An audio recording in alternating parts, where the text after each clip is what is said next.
देखो बेटा इधर, अब आगे लास्ट क्लास में हमने मोलैरिटी, मोलैलिटी और उसके ऊपर न्यूमेरिकल्स किए थे। आगे हम बात कर रहे हैं इक्विवेलेंट मास। सर ये कहां से आगे कंसंट्रेशन टर्म में बीच में? इक्विवेलेंट मास इसीलिए लिया क्योंकि नॉर्मेलिटी में इसकी जरूरत पड़नी है। तो इक्विवेलेंट मास निकालते कैसे हैं? इक्विवेलेंट मास का मतलब होता है E। इसका मतलब होता है मोलर मास, जिसे हम क्या बोलते हैं, M बोलते हैं, अपॉन Z, जिसे हम बोलते हैं N फैक्टर, या फिर एसिडिटी, बेसिसिटी, या फिर वैलेंसी। ठीक है, तो उनका कॉमन नाम N फैक्टर भी बोल सकते हैं। ठीक, ये समझ में आ गया? अब आगे सुनना।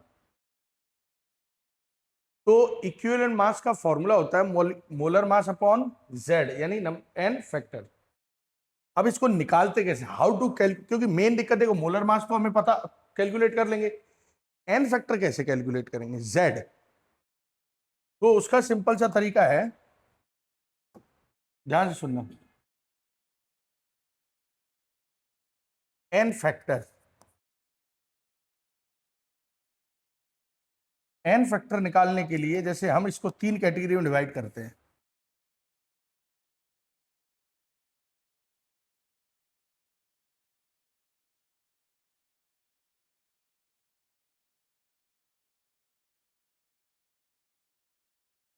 जैसे हम बात कर रहे हैं एसिड, बेस के केस में, या फिर किसी सॉल्ट के केस में। ठीक, सबसे पहले एसिड के केस में बात कर रहे हैं। तो एसिड में एन फैक्टर क्या होता है वो समझो। एसिड में एन फैक्टर का मतलब होता है number of H plus ions, number of H plus ions. ठीक, बेस में होता है number of OH negative ions, and salt में होता है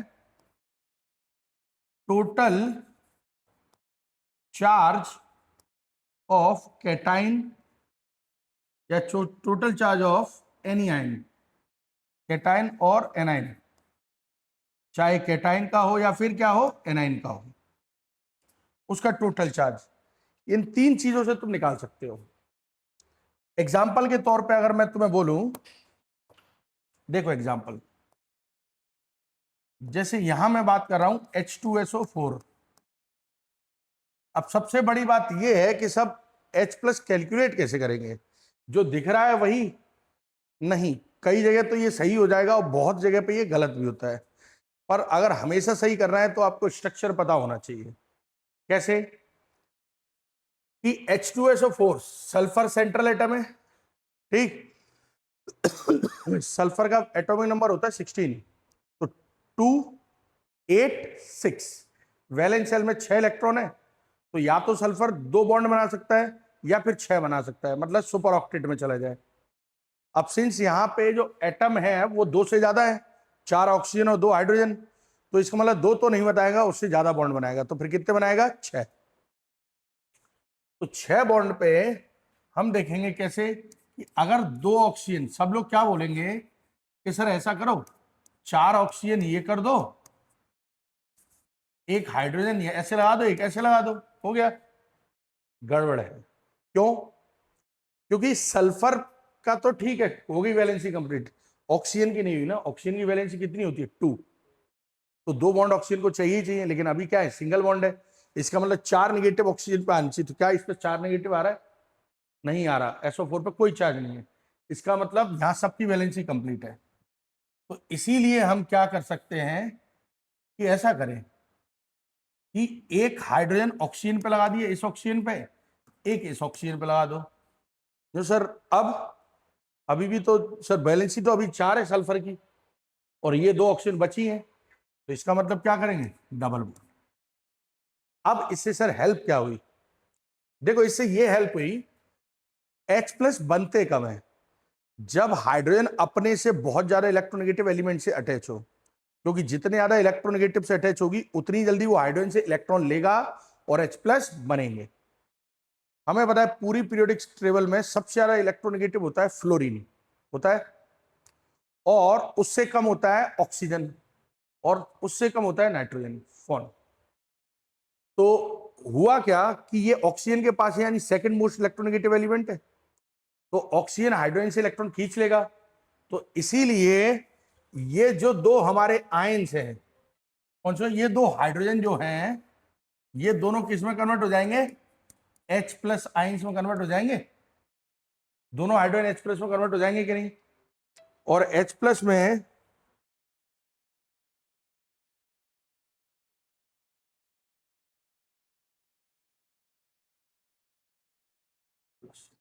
ठीक, तो यानी इसमें कितने H+ बन रहे हैं, 2।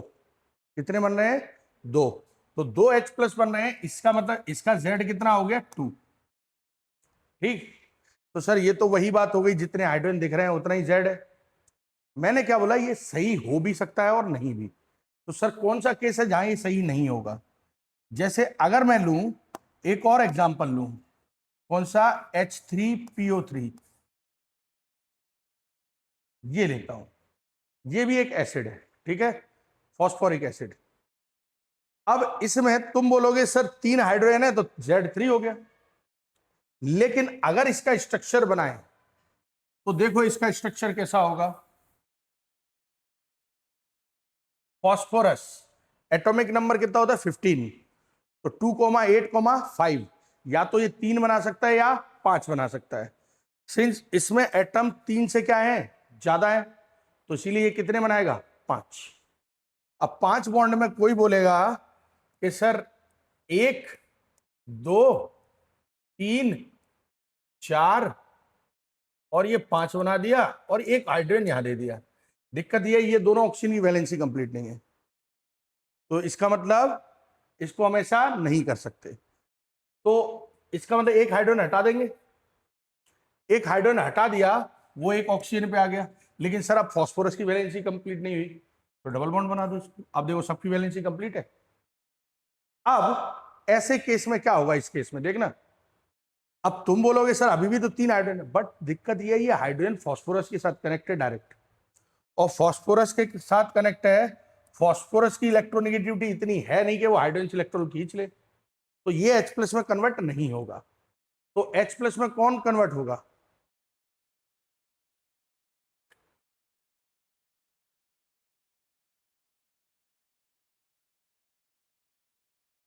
तो ये H+ में कन्वर्ट नहीं होगा, और ये H+ में कन्वर्ट नहीं होता, H+ में कन्वर्ट कौन होगा, ये दोनों। क्यों, क्योंकि ये दोनों किसके साथ अटैच है, ऑक्सीजन के साथ, और ऑक्सीजन एटम के साथ अटैच होने की वजह से ये दोनों क्या बन जाएंगे, H+ बन जाएंगे। तो H+ कितने बन रहे हैं इसमें से, 2, इसीलिए Z कितना आया,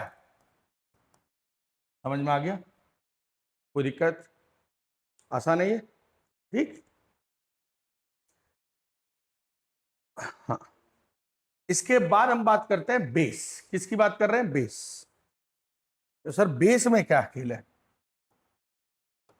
एक चीज सुनना, अगर बेस हमारा कैसा है, नॉर्मल, देखो एसिड हमारे कौन से हैं, S ब्लॉक, ये इस टाइप के, या फिर बेस हमारा नॉर्मल S ब्लॉक का बेस है, एल्कली या एल्कलाइन अर्थ मेटल का, उसमें तो कोई दिक्कत ही नहीं है। क्यों, क्या करो, जितने OH दे रहा है वो डायरेक्ट OH कितने हैं उससे पता चल जाएगा।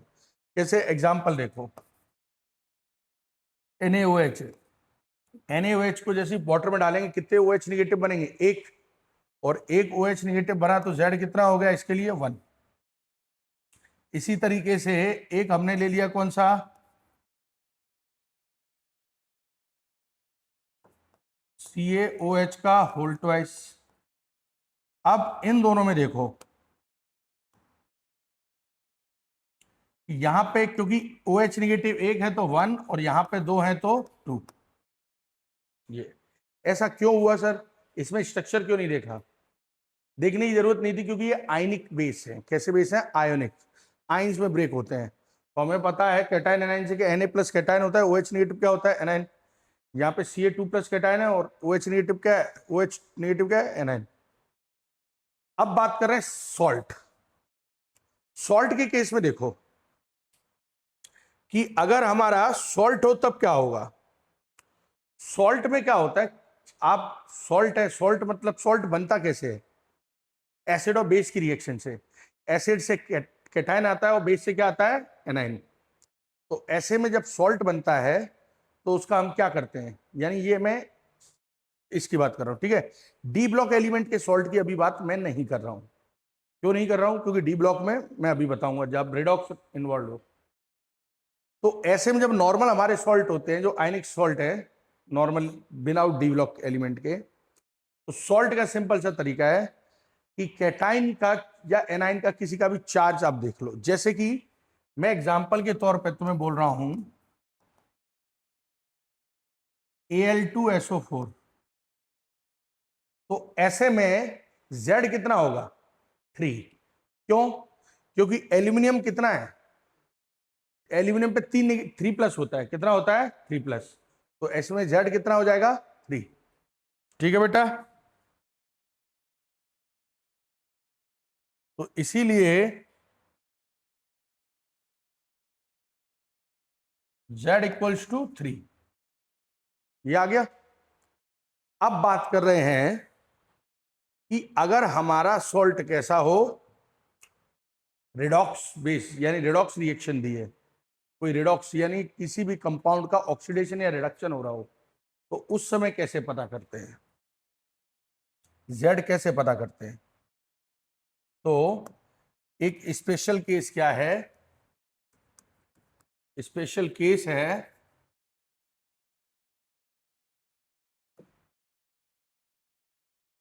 when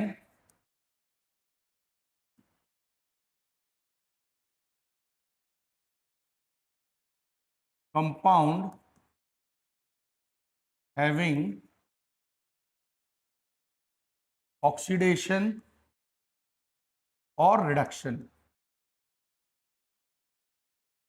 जब कंपाउंड का ऑक्सीडेशन या फिर रिडक्शन हो रहा हो तब क्या करेंगे। तो फिर इसको ऐसे देखेंगे, कैसे, ऑक्सीडेशन या फिर रिडक्शन हो रहा हो तो इसमें क्या करेंगे हम, इसमें ये करेंगे कि उसका कितना ऑक्सीडेशन नंबर या उसका ऑक्सीडेशन नंबर जो है उसमें कितना डिक्रीज या इंक्रीज आ जाए। क्या है, तो इसमें Z = होता है अमाउंट ऑफ इंक्रीज और डिक्रीज इन ऑक्सीडेशन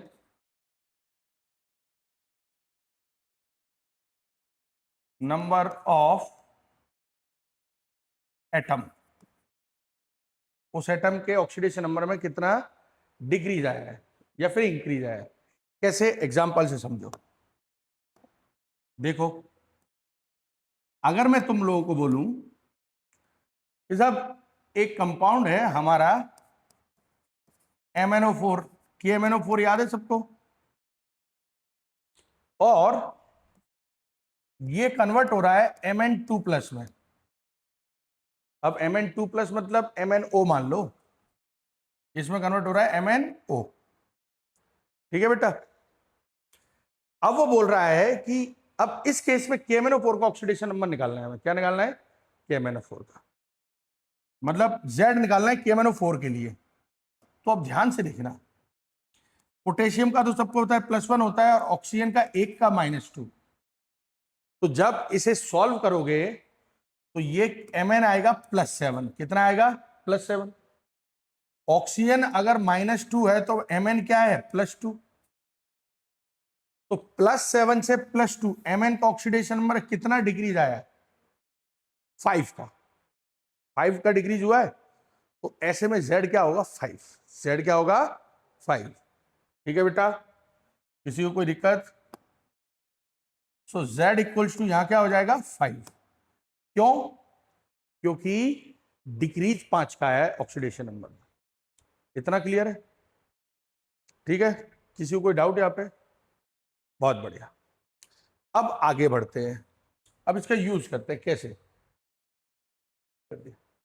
अगला कंसंट्रेशन टर्म क्या है, नॉर्मेलिटी। तो नॉर्मेलिटी होता है जैसे मोलैरिटी, और मोलैरिटी में क्या है, नंबर ऑफ मोल्स होते हैं। यहां पे होता है number of gram equivalent, number of gram equivalent of solute present in पर लीटर, प्रेजेंट पर लीटर, और लीटर को 1000 ml भी बोल सकते हैं, ऑफ सॉल्यूशन, ऑफ सॉल्यूशन। तो इस बेसिस पे इसकी डेफिनेशन हो गई, number of moles of solute, sorry, number of gram equivalent, gram equivalent of solute present in 1 litre और 1000 millilitre of solution.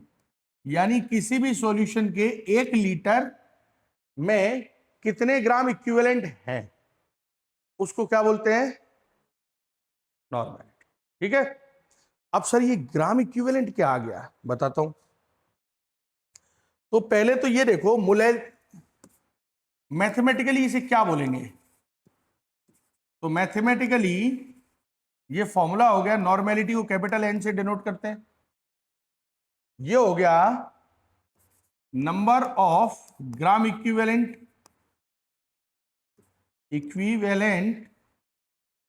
Of solute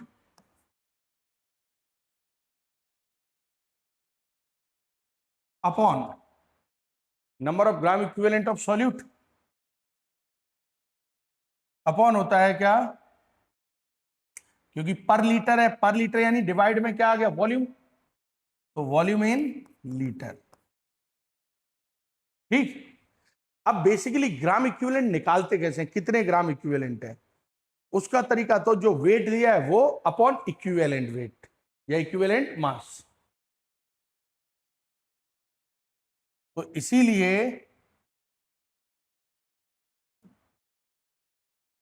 जो हमारा since number of gram equivalent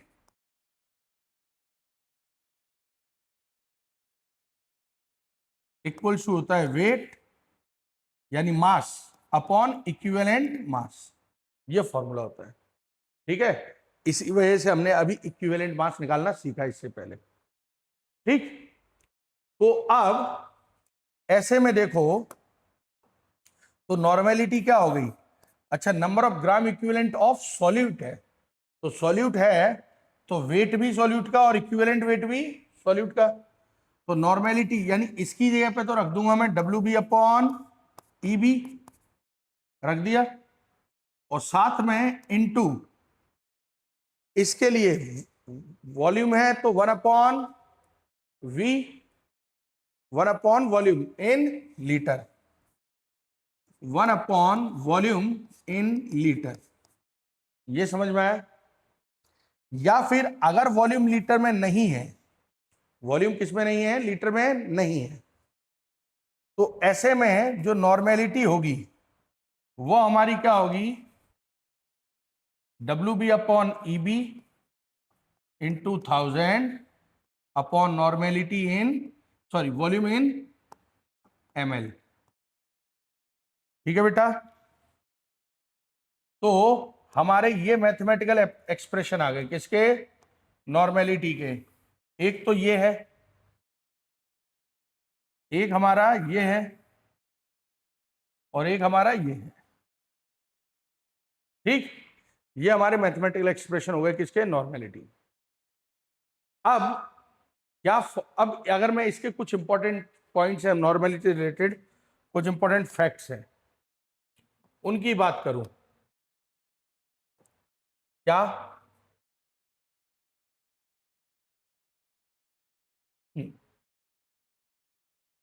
some important facts. क्या है important facts या important points, पहला समझो। First point तो इसकी यूनिट है, यूनिट, क्या यूनिट होगी नॉर्मेलिटी की,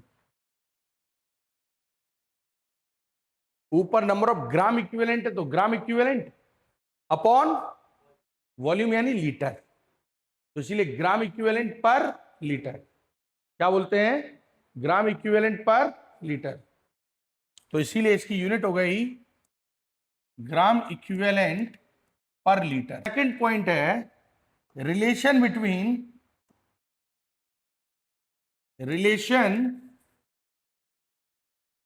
between normality and strength. Normality and strength, हमने लास्ट क्लास में स्ट्रेंथ पढ़ी थी, तो इस बेसिस पे नॉर्मेलिटी और स्ट्रेंथ में क्या रिलेशन है।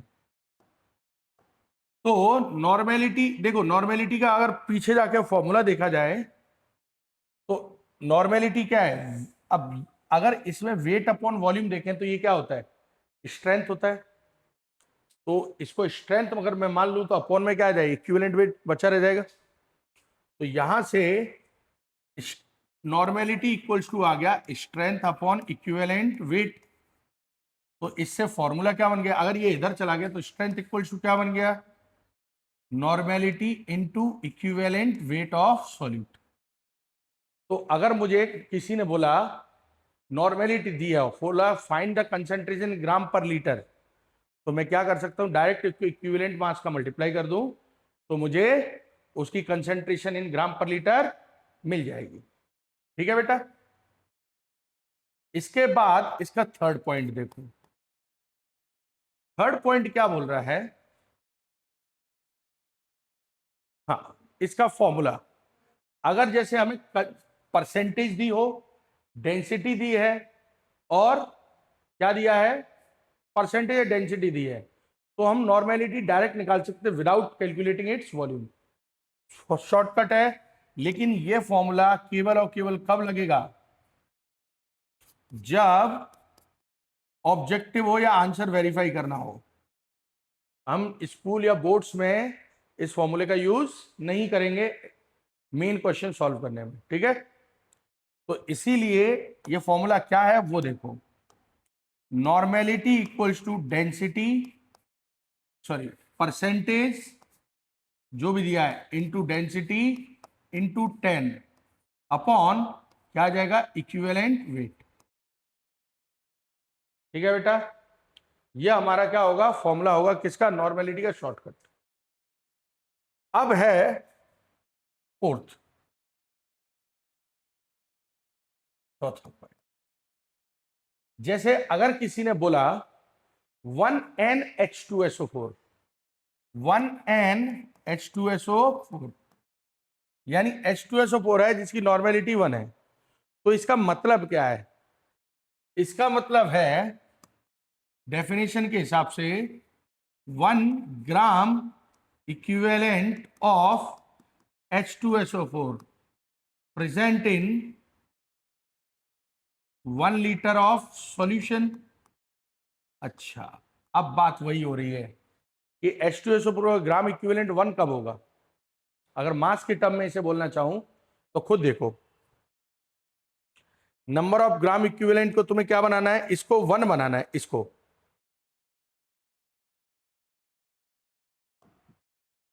1 बनाने के लिए, इसको पूरे को 1 बनाने के लिए तुम्हें इन दोनों को इक्वल बनाना पड़ेगा, वेट और इक्विवेलेंट वेट को क्या बनाना पड़ेगा, इक्वल। वेट और इक्विवेलेंट वेट इक्वल कब बनेंगे, जब, तो इसका मतलब मास की वैल्यू क्या आ गई, इक्विवेलेंट वेट के बराबर आ गई, तो H2SO4 का इक्विवेलेंट वेट कितना होता है, H2SO4, तो इक्विवेलेंट वेट का फॉर्मूला क्या है, m/z है, मॉलिक्यूलर मास कितना है H2SO4 का, 98, एक मोल का मास, और Z कितना आता है H2SO4 2, तो 2 से करेंगे तो क्या आ गया 49, कितना आ गया 49 ग्राम्स। तो इसीलिए मैं क्या लिखूंगा, इसे क्या लिख सकता हूं मैं, इसे लिख सकता हूं 49 gram of H2SO4 present in 1 litre of solution. ठीक है बेटा, कोई दिक्कत, समझ में आया सबको। अगर समझ में आ गया तो अब मैं तुमसे एक क्वेश्चन पूछ रहा हूं, उसका आंसर है और रीजन के सहित, कि अगर मैं तुमसे बोलूं 1n, जैसे हाँ 1m H2SO4 एक्वस, ठीक है,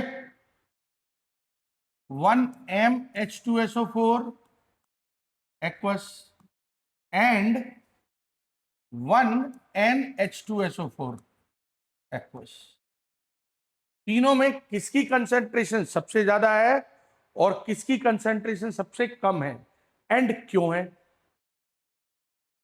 ये बतानी है। ठीक है, तो अब देखो, जो बच्चे जिनने केवल फॉर्मूला याद किया है वो फंस जाएंगे, बिकॉज मैंने पहले ही बोला था केवल फॉर्मूले से सब कुछ नहीं होता, चीजों का असली मतलब पता होना चाहिए। पहली चीज, एक्वस लिखा है यानी वाटर के साथ सॉल्यूशन है इन तीनों का। ठीक, तो अगर मैं इसके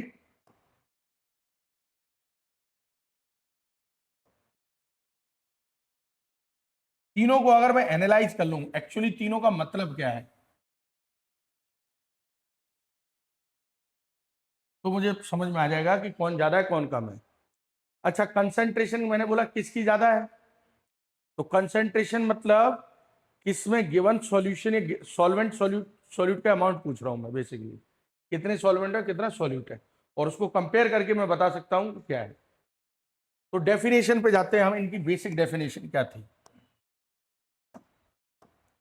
1mH2SO4 का मतलब है 1 mole of H2SO4 present in 1 litre of solution, यही है। तो H2SO4 के एक मोल में कितना मास है, 98 ग्राम। कितना है, किसी भी सब्सटेंस के एक मोल में उसके मॉलिक्यूलर मास के बराबर मास अमाउंट होता है। तो इसका मतलब, अब 98 कैसे पता है ना, इनको जोड़ के इन सब का मास, तो इसका मतलब ये भी तो लिख सकता हूं 98 gram of H2SO4 present in 1 litre of solution, 1 litre of solution. ठीक, तो इसका मतलब WB, वेट ऑफ, ये कितना है, WB कितना है 98 ग्राम, क्योंकि सॉल्यूट ये है, तो 98 ग्राम आया।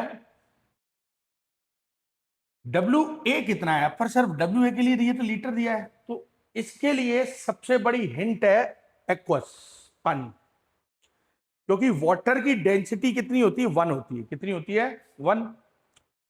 और अगर डेंसिटी किसी की 1 है तो मास और वॉल्यूम एक बराबर होता है। मास एंड वॉल्यूम क्या होता है, एक बराबर। यानी अगर तुम 1 लीटर पानी ले लो या उस 1 लीटर पानी का वजन कर लो, 1 किलो ही आएगा, अगर प्योर वाटर है तो। ठीक है, जिसे हम डिस्टिल वाटर बोलते हैं, जिसमें आइंस फ्री हो। ठीक है, तो इसका मतलब, क्योंकि उसकी डेंसिटी इक्वल है, डेंसिटी इक्वल है तो 1 लीटर को मैं क्या लिख सकता हूं, 1 kg लिख सकता हूं। तो उस पूरे सॉल्यूशन का मास 1 kg है, 1 kg मतलब 1000 ग्राम। तो सॉल्यूशन का मास 1000 ग्राम है, तो सॉल्वेंट कितना हो गया, 1000 माइनस 98, तो कितना आ गया, 902 ग्राम। ये समझ में आया, WA WB आ गया दोनों का, यानी 902 ग्राम सॉल्वेंट में 98 ग्राम सॉल्यूट मिलाया है हमने, तब हमारा 1 किलो या फिर 1000 ग्राम क्या बना है, सॉल्यूशन बना है। अब इसकी बात कर रहे हैं, मोलैलिटी। मोलैलिटी क्या है, डेफिनेशन के हिसाब से जाए तो 1 mole of H2SO4 present in 1 litre of, sorry 1 kg of solvent, यही होती है डेफिनेशन के हिसाब से। 1 मोल मतलब 98 ग्राम, तो 98 gram of H2SO4 present in one KG मतलब 1000 ग्राम ऑफ सॉल्वेंट, ये आ गया। तो इसका मतलब अगर मैं तुमसे बोलूं वेट ऑफ सॉल्यूट कितना है 98 ग्राम, एंड वेट ऑफ सॉल्वेंट कितना है 1000 ग्राम, ये आ गया। ठीक, अब देखो 1NH2SO4 क्या है, 1NH2SO4। तो 1N का मतलब हो गया 1 gram equivalent of H2SO4 present in 1 litre of solution. तो 1 ग्राम इक्विवेलेंट का मतलब 49 ग्राम, अभी हमने निकाला था ना। तो 1 ग्राम इक्विवेलेंट मतलब 49 ग्राम। तो 49 gram of H2SO4 present in 1 litre मतलब 1 kg ऑफ सॉल्यूशन, ये आ गया समझ में। ठीक, अब लीटर को सर केजी कैसे लिख दिया आपने, मैंने बताया था वाटर की डेंसिटी क्या होती है 1, और density equals to mass upon volume, mass upon volume होता है। तो अगर ये 1 होगी तो वॉल्यूम इधर आ गया क्रॉस मल्टीप्लाई हो गए, तो मास इक्वल्स टू क्या हो गया वॉल्यूम। तो इसीलिए litre equals to KG water के केस में केवल। तो ये आ गया। तो यहां से डब्ल्यू डब्ल्यू बी कितना है 49 ग्राम, और डब्ल्यू ए कितना है, पूरा सॉल्यूशन अगर 1 kg यानी 1000 ग्राम है, तो ये आ गया 1000 माइनस 49, तो कितना आ गया बताओ 964 नहीं 951।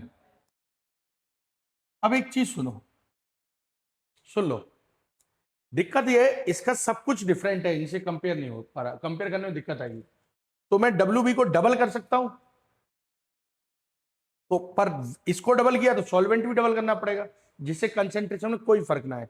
अगर सॉल्यूट और सॉल्वेंट, जैसे सुनना ध्यान से, 1 लीटर पानी में तुमने 5 चम्मच शक्कर डाली, या 1 लीटर पानी में तुमने आधा किलो शक्कर डाल के चाशनी बनाई, तो 2 लीटर में 1 किलो डाल सकते हो।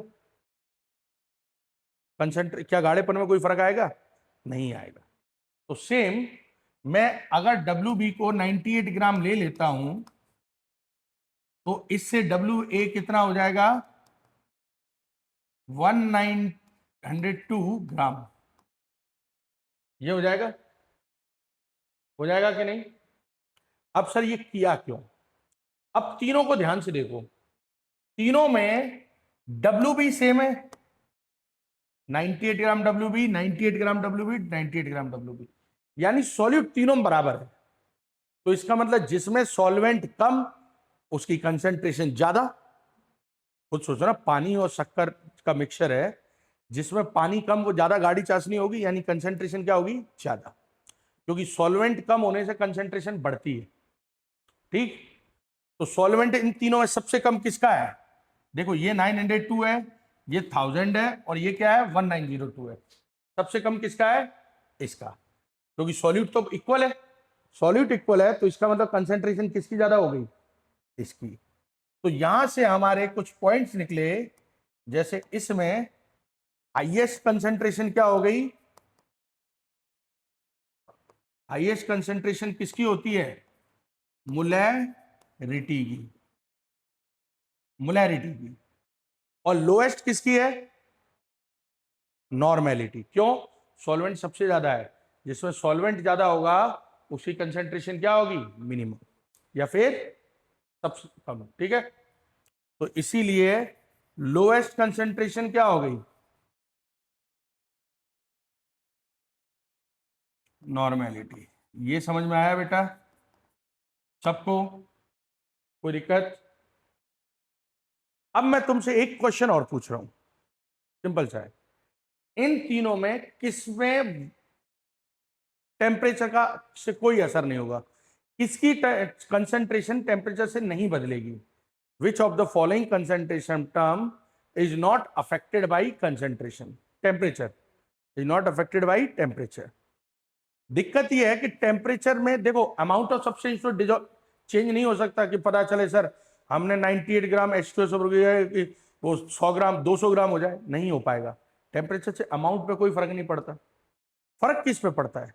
वॉल्यूम पे। क्योंकि टेम्परेचर बढ़ने से मॉलिक्यूल दूर जाते हैं, यानी वॉल्यूम क्या होता है? बढ़ता है, एक्सपांशन होता है सब्सटेंस का टेम्परेचर बढ़ने से। तो वॉल्यूम किस किस की डेफिनेशन में वॉल्यूम है? एक तो इसकी डेफिनेशन ऑफ वॉल्यूम है और एक इसकी डेफिनेशन ऑफ वॉल्यूम है। तो इसका मतलब इन दोनों पे तो टेम्परेचर का असर होगा, तो किस पे नहीं होगा? किस पे नहीं होगा? मोलैलिटी पे। तो एक अगर इंपॉर्टेंट पॉइंट और लिखें तो वो क्या आ जाएगा? Molality remains unaffected by temperature change।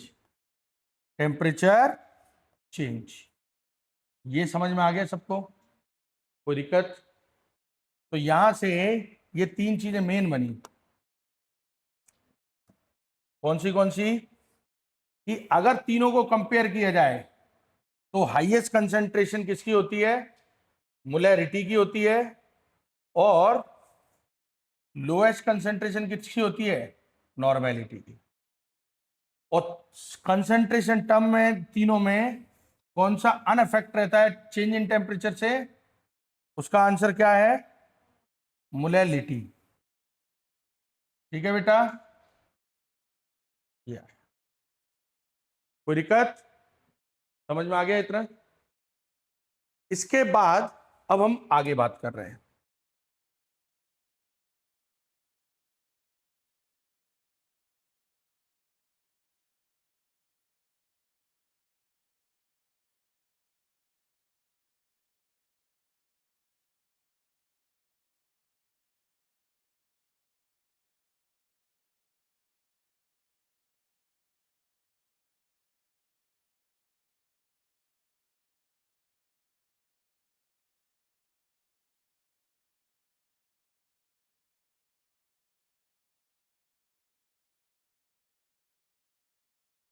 देखो, एक न्यूमेरिकल है,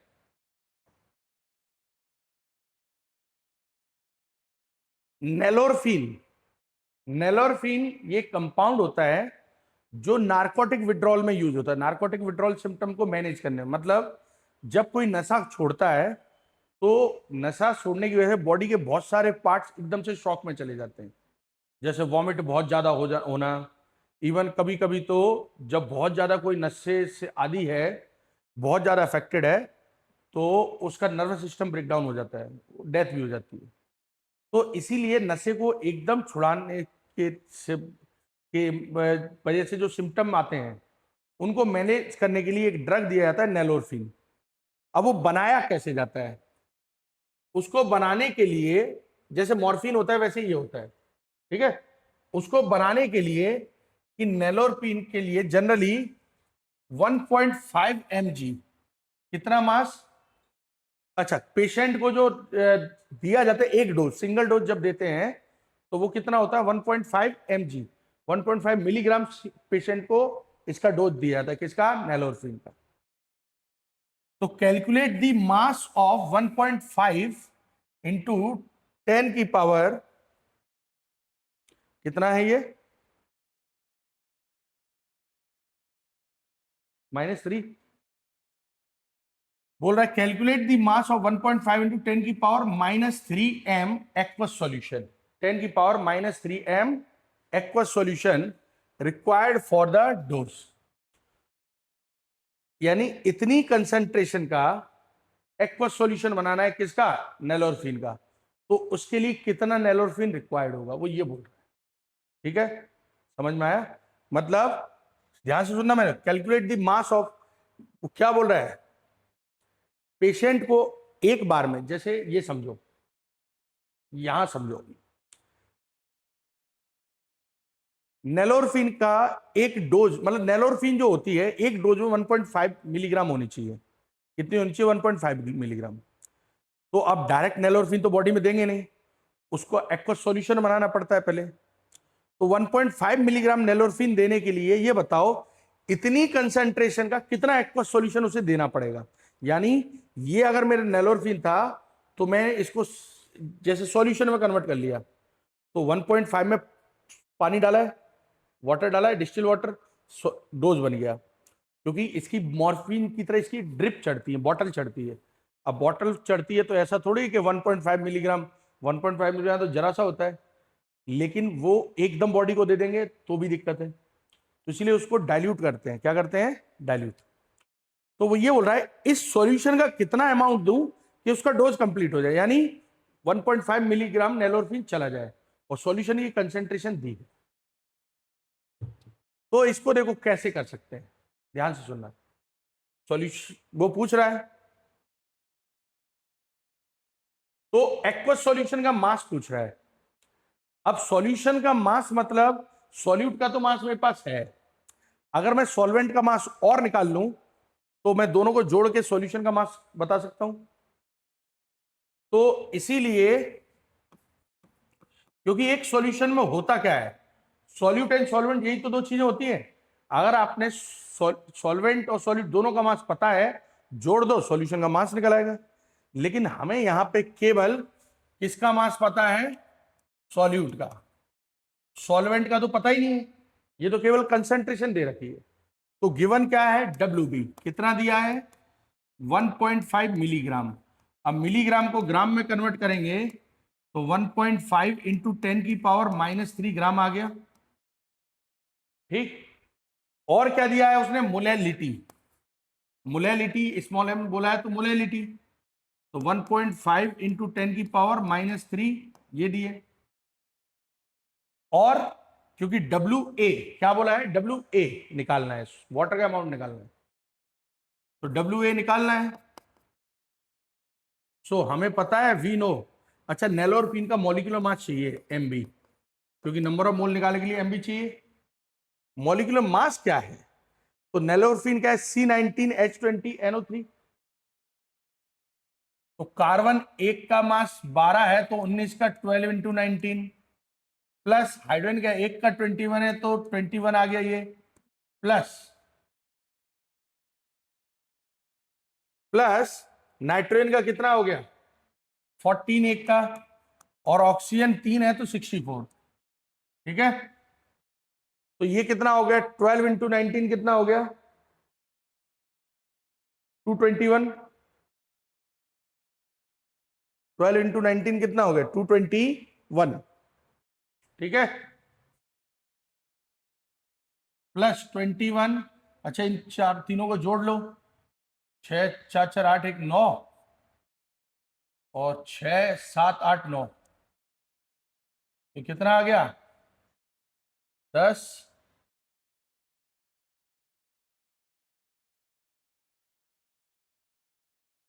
228 है। क्यों बेटा?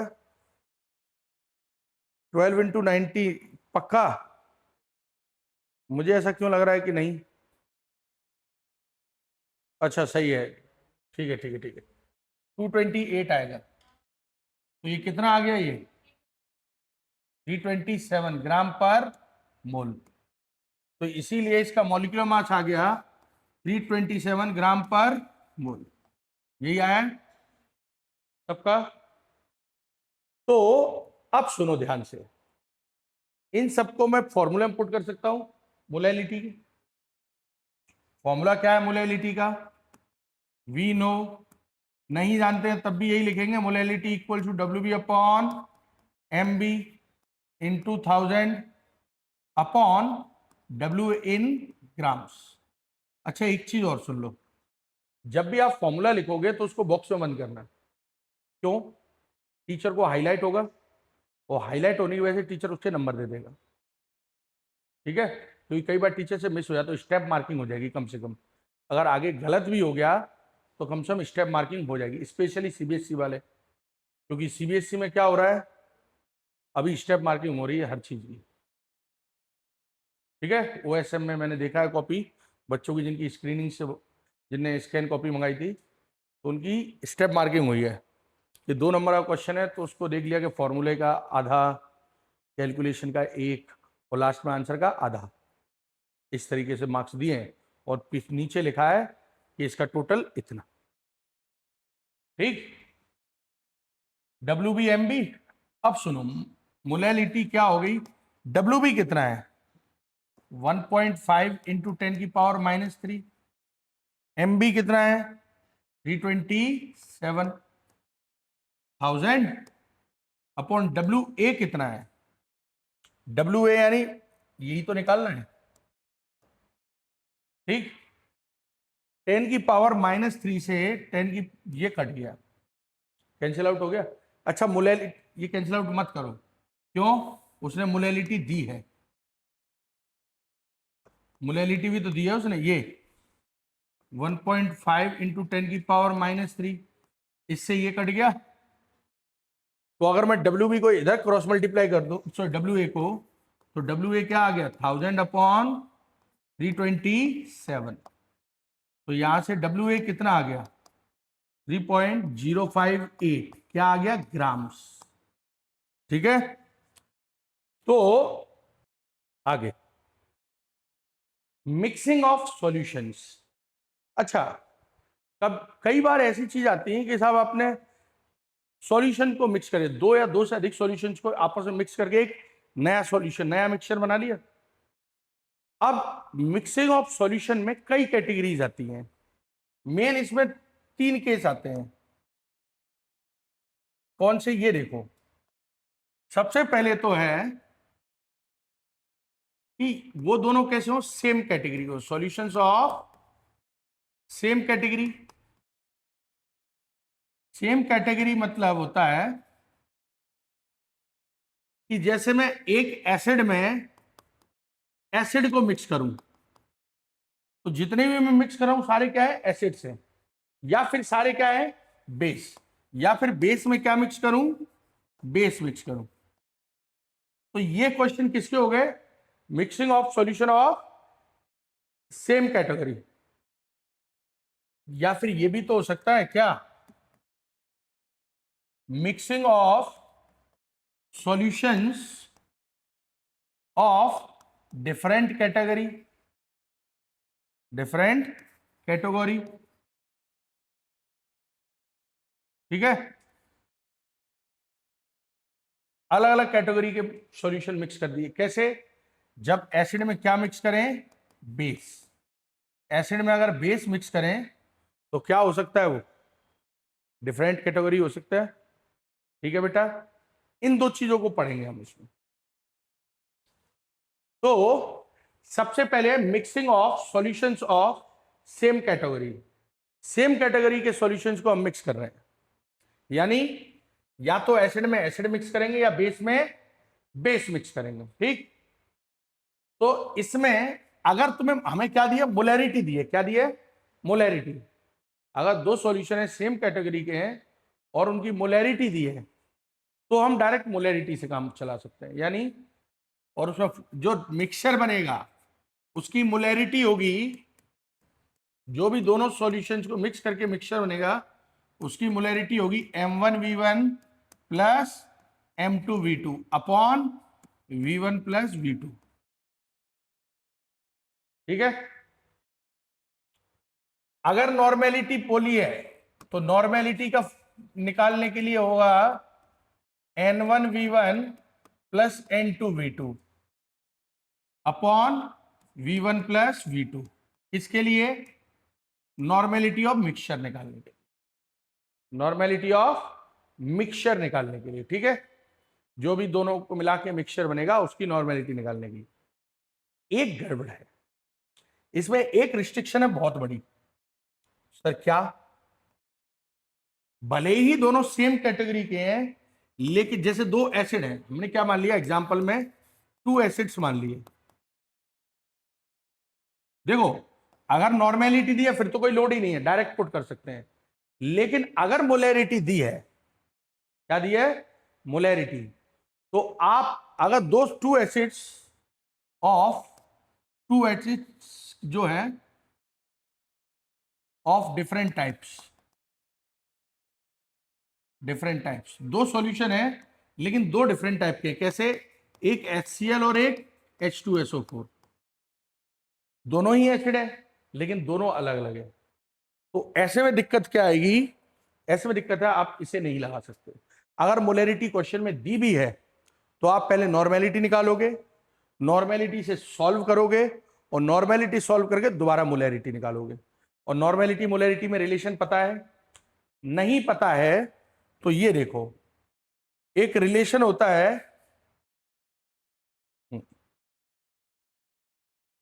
इसका एक पॉइंट जोड़ लो जो मैं लिखवाना भूल गया था, क्या कि जो नॉर्मेलिटी होती है वो उसका फॉर्मूला होता है normality equals to m into Z.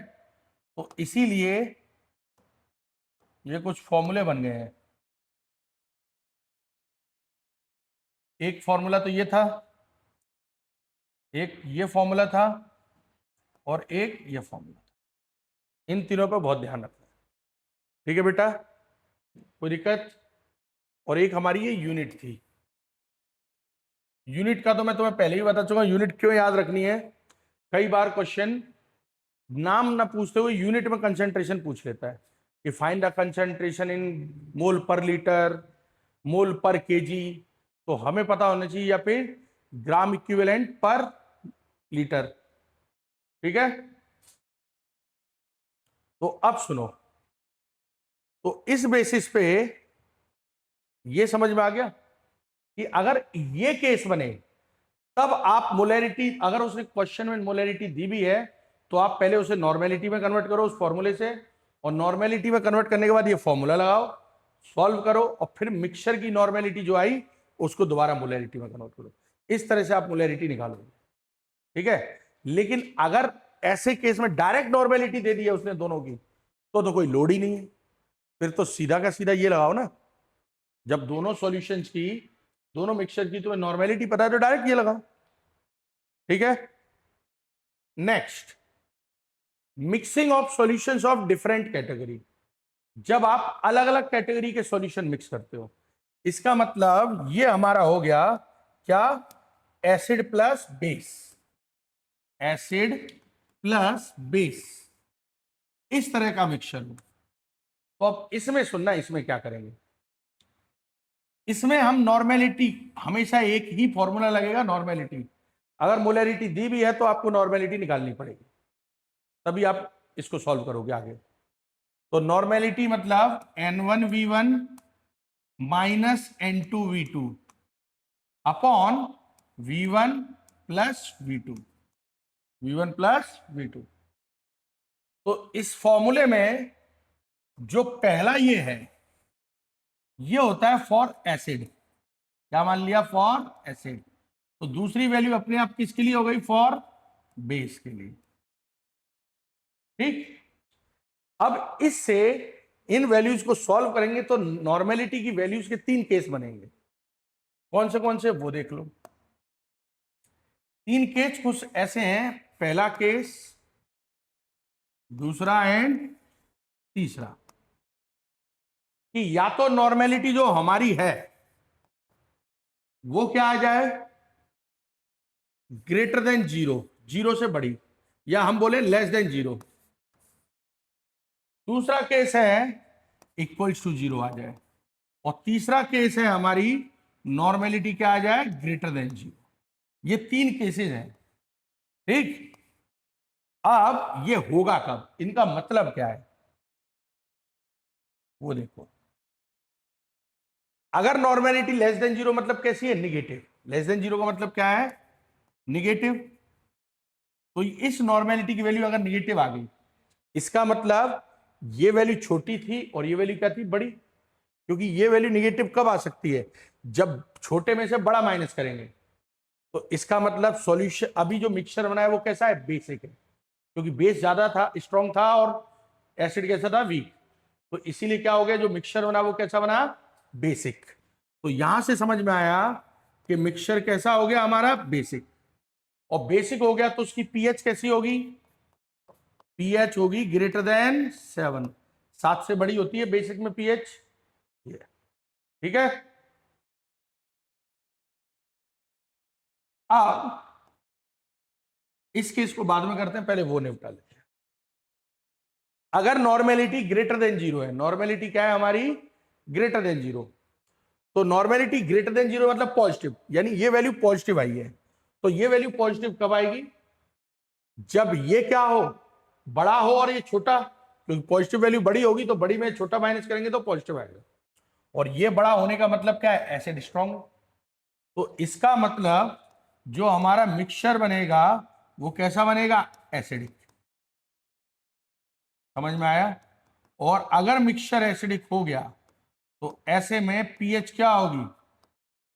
तो ऐसा क्वेश्चन आया कई बार जेई में और नीट में, स्पेशली नीट में, कि हमें एक दो सॉल्यूशन दे देता है कि ये और ऑप्शन होता है pH less than 7, pH greater than 7, pH equal to 7, या फिर नन ऑफ दिस। ठीक है, तो हम इससे निकाल सकते हैं, इस तरीके से निकाल सकते हैं। अब आया ये तीसरा केस, जब नॉर्मेलिटी जीरो हो जाए। अच्छा, ये जीरो कब होगी? जब ये दोनों क्या हो? बराबर हो, यानी एक्चुअल में सॉल्यूशन न्यूट्रल हो गया। कैसा हो गया? Neutral solution. और न्यूट्रल सॉल्यूशन हो गया तो ऐसे में पीएच क्या होगी? 7 होगी। पीएच क्या होगी? 7। अब इस केस को और फर्दर स्टडी करते हैं। ठीक है, इस केस को और थोड़ा सा आगे बढ़ाते हैं तो हम बात करें न्यूट्रल यानी न्यूट्रलाइजेशन की। जब, ध्यान से सुनना,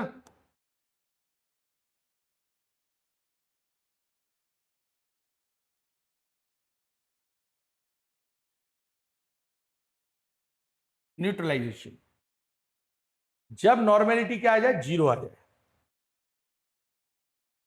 तो अगर नॉर्मेलिटी, अब सुनना, ये जो फॉर्मूला था इसमें नॉर्मेलिटी को जीरो कर दूं। क्या कर दूं? जीरो। तो ये क्या बनेगा? Zero equals to N1V1 minus N2V2 upon V1 plus V2। इसको मैं इधर मल्टीप्लाई कर सकता हूं जीरो में, बेसिकली इसको जीरो मल्टीप्लाई कर दिया तो ये zero equals to N1V1 minus N2V2। अब चाहे जीरो को उधर भी लिख सकता हूं, तो N1V2 minus N2V2 equals to क्या आ गया? जीरो। ये माइनस वैल्यू उधर चली गई तो क्या आ गई? प्लस। तो यहां से फॉर्मूला बना N1V1 इक्वल्स टू N2V2। तो ऐसे में ये चीज सुनना, ये फॉर्मूला कब लगता है? जब एसिड और बेस मिक्स हो। तो ऐसे में, और खास तौर पे ऐसे क्वेश्चन वो पूछेगा कि इतने ml ये सब्सटेंस है, यानी ये एसिड है, गिवन एसिड दिया है इतने ml और इतनी कंसंट्रेशन का ये गिवन एसिड है, तो उसको कंप्लीटली न्यूट्रलाइज करने के लिए बताओ ये वाला बेस का कितना ml लगेगा, या फिर इस बेस का इतना ml है तो उसकी कंसंट्रेशन कितनी होनी चाहिए। इस तरीके के क्वेश्चन आते हैं। ठीक है, ये और कहाँ यूज करते हैं? ये हम टाइट्रेशन में यूज करते हैं। कौन से टाइट्रेशन में? याद करो, हमने 11th क्लास में पढ़े हैं पहले, एसिड बेस टाइट्रेशन पढ़े हैं, HCl और NaOH वाला, या फिर ऑक्जेलिक एसिड एंड NaOH वाला। उन सारे टाइट्रेशन में इनका यूज हुआ है, इस फॉर्मूले का।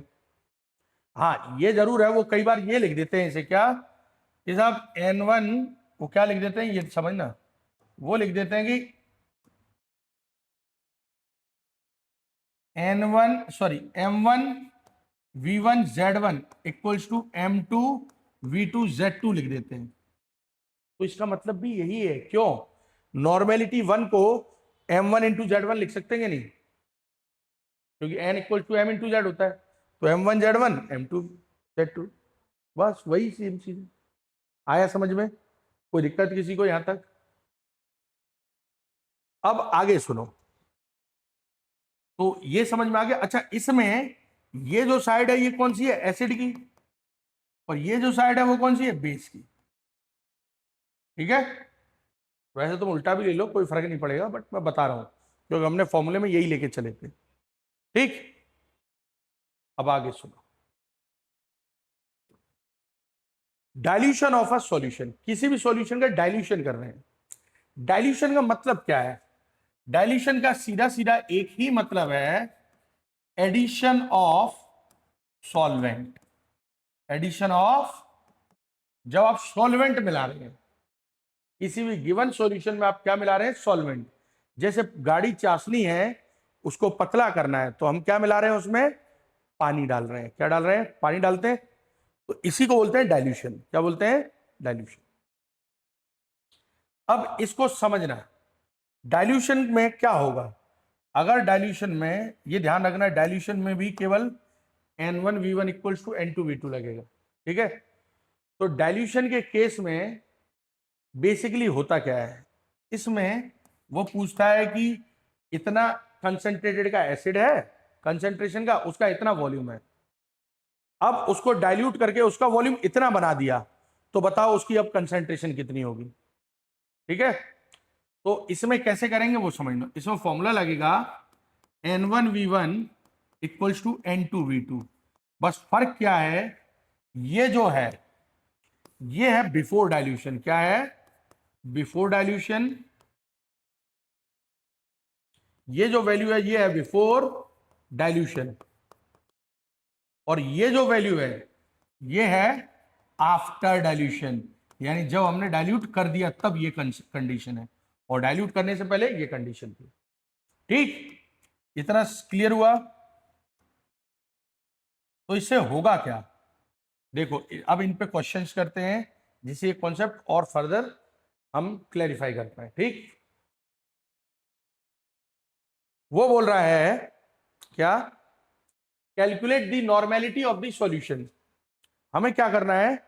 सॉल्यूशन की नॉर्मेलिटी कैलकुलेट करनी है। कब? Of the obtained by mixing.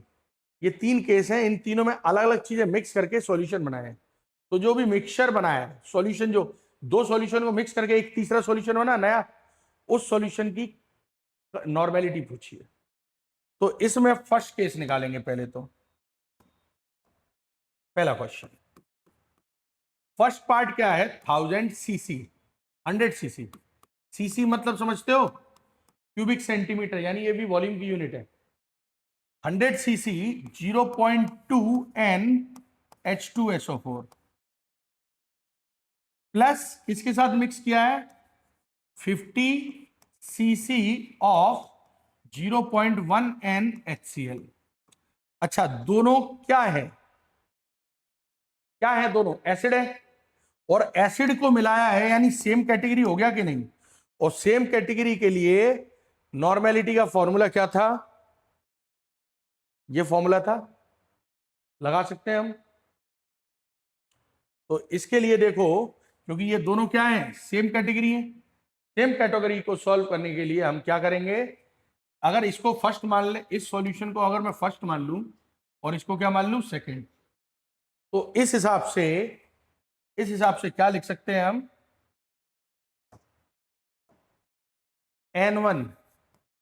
N1 यानी इसकी नॉर्मेलिटी 0.2, V1 कितना आया? 100 cc। ठीक है। दूसरा है N2। क्या है?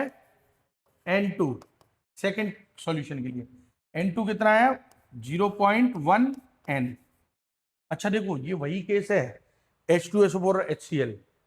अगर इसमें मोलैरिटी देता हो फिर पूछता हमसे, तो फिर हम क्या करते? पहले नॉर्मेलिटी वगैरह, क्योंकि दो एसिड तो है सेम कैटेगरी के, लेकिन टाइप डिफरेंट है। टाइप कैसा है? डिफरेंट है। और किस्मत अच्छी है कि ये दोनों कैसी दी है? नॉर्मेलिटी दी है, और नॉर्मेलिटी ही पूछा है, तो कोई लोड ही नहीं। V2 कितना है?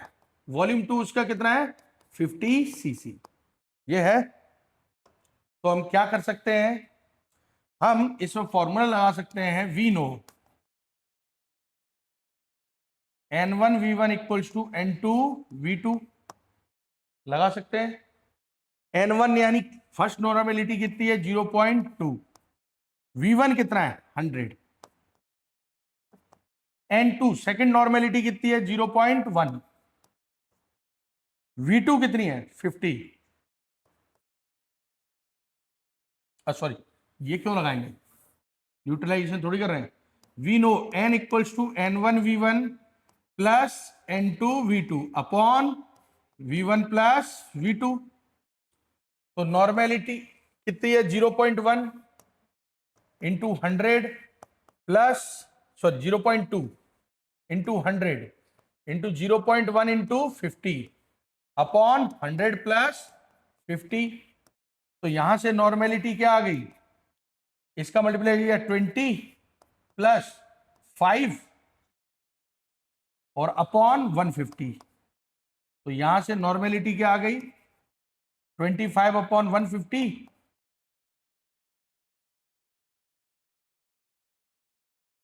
6 टाइम्स। तो नॉर्मेलिटी आ गई 1/6, जिसको हम डिवाइड कर सकते हैं, पॉइंट में लिख सकते हैं। समझ में आया? किसी को कोई दिक्कत यहां पे? आसान है। अब इसका सेकंड देखो, सेकंड में क्या है कि एक तो H2SO4 है और दूसरा क्या है NaOH, यानी एक एसिड है और दूसरा क्या है बेस। तो दो डिफरेंट कैटेगरी हो गए। अब डिफरेंट कैटेगरी हुआ, लेकिन किस्मत से क्या दी है नॉर्मेलिटी, क्या दिया नॉर्मेलिटी। तो नॉर्मेलिटी दी है क्योंकि डिफरेंट कैटेगरी की सबको फॉर्मूला याद है, देखो ये फॉर्मूला था दो डिफरेंट कैटेगरी के लिए एसिड प्लस बेस, हाँ, तो उसके लिए ये फॉर्मूला है? तो इस बेसिस पे हम इसे अप्लाई कर सकते हैं। तो इस बेसिस पे अप्लाई करेंगे तो इसका सेकंड क्वेश्चन देखना, क्या है इसका सेकंड क्वेश्चन।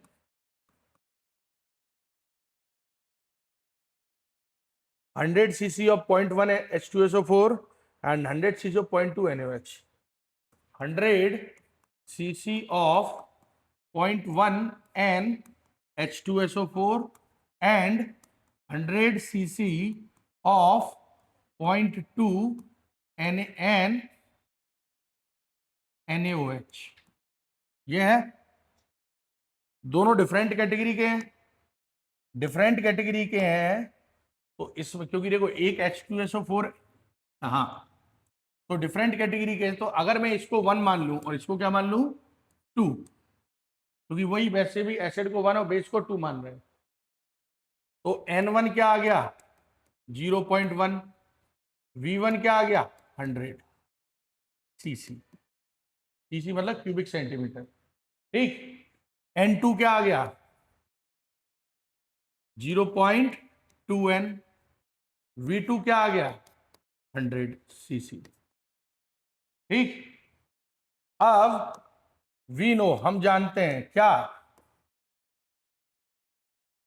कि जो मिक्सचर की नॉर्मेलिटी है N equals to N1V1 minus N2V2 upon V1 plus V2, ये होता है। तो N इक्वल्स टू नॉर्मेलिटी कितनी है 0.1, इसका वॉल्यूम कितना है 100 माइनस 0.2 इंटू 100 अपॉन 100 प्लस 100। तो क्या आ गया नॉर्मेलिटी 10 माइनस 20 अपॉन 200। तो यहां से नॉर्मेलिटी क्या आ गई -10 अपॉन 200, तो -1 अपॉन 20, यानी अगर इसको डिवाइड करें तो 0.05 आ गया माइनस का। माइनस का मतलब वैल्यू माइनस की नहीं है, माइनस का मतलब है सॉल्यूशन कैसा है एसिडिक। तो इसीलिए इसको हम क्या लिख सकते हैं, so it is an acidic solution, क्योंकि नॉर्मेलिटी निगेटिव कब आती है, सॉरी एसिडिक बोल रहा हूं, माय मिस्टेक, एसिडिक है इसका मतलब क्या है, सॉरी निगेटिव है। निगेटिव मतलब ये वैल्यू बड़ी है माइनस वाली, और ये वैल्यू किसकी है N2V2 बेस की है, कौन सी है बेस की। तो सॉल्यूशन कैसा हो गया बेसिक। तो इसीलिए it is a basic solution of किस कंसंट्रेशन का 0.05 N, ठीक है बेटा। ये आया हमारा सेकंड का आंसर। किसी को कोई दिक्कत यहां पे? इसके बाद इसका थर्ड देखो। थर्ड में अगर तुम ध्यान से देखोगे तो 0.1 M H2SO4 विथ 100, इसकी कितनी है 100 cc, और ये 0.1 M NaOH आया। अब इसमें मोलैरिटी दी है, नॉर्मेलिटी पूछी है। और है दोनों डिफरेंट कैटेगरी के, और डिफरेंट कैटेगरी में मोलैरिटी का कोई रोल ही नहीं होता। क्या लगती है? नॉर्मेलिटी। तो यानी दोनों की नॉर्मेलिटी निकालनी पड़ेगी। क्या करनी पड़ेगी? नॉर्मेलिटी निकालनी पड़ेगी। तो थर्ड हमारा क्या है? 100 cc ऑफ 0.1 m H2SO4, हाँ, and 100 cc of 0.1 m NaOH। अब खुद सोचो, कोई पता है डायरेक्ट इसी को पुट करेगा तो पता है क्या मूर्खता हो जाएगी? उसका नॉर्मेलिटी जीरो आ जाएगा, वो ध्यान नहीं देगा और मोलैरिटी जीरो हो जाएगी, तो नॉर्मेलिटी भी जीरो कर देगा, तो इसका वाले न्यूट्रल सॉल्यूशन है। नहीं, यही तो गड़बड़ है। क्योंकि जब भी आपको खुद देखो, अगर मैं मोलैरिटी निकालता तो क्या करता? M1V1 minus M2V2 upon V1 plus V2। तो कुछ लोग कर देते हैं सर कि सर नॉर्मेलिटी है तो नॉर्मेलिटी का, मोलैरिटी दी है तो मोलैरिटी का फॉर्मूला लगा दो। बट इसमें देखो गड़बड़ क्या है। अगर मैं यहां पे ये पुट करता तो 0.1 into 100 minus 0.1 into 100 upon 100 plus 100। अच्छा, न्यूमरेटर दोनों बराबर हैं तो कट के क्या हो गया? जीरो। और मोलैरिटी जीरो तो M N equals to M into Z, तो नॉर्मेलिटी भी जीरो। आंसर गलत हो जाएगा। क्यों? आप देखो क्यों।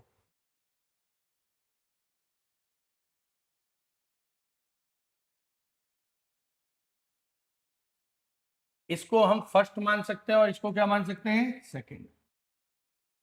तो मोलैरिटी M1 0.1 आया है, तो N1, अच्छा इसका Z1 क्या होगा बताएगा कोई मुझे? इसका Z कितना होगा?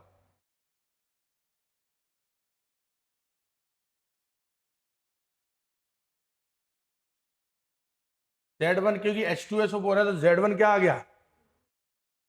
Z1 कितना आ गया? 2 आ गया।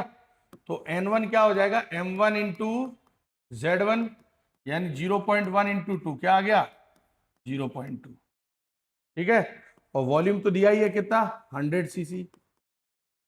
ठीक, इसी तरीके से M2 कितना दिया? मोलैरिटी सेकंड सॉल्यूशन की 0.1 m। तो इसका N2 निकाले, इसका Z2 कितना है? क्योंकि M Na यहां था H2SO4 और ये क्या है? NaOH। तो OH नेगेटिव कितना बन रहा है? एक। तो इसीलिए Z2 कितना हो गया? 1। तो यहां से N2 कितना आ गया? M2 into Z2। What is M2? M2 है 0.1 और Z2 कितना है? 100।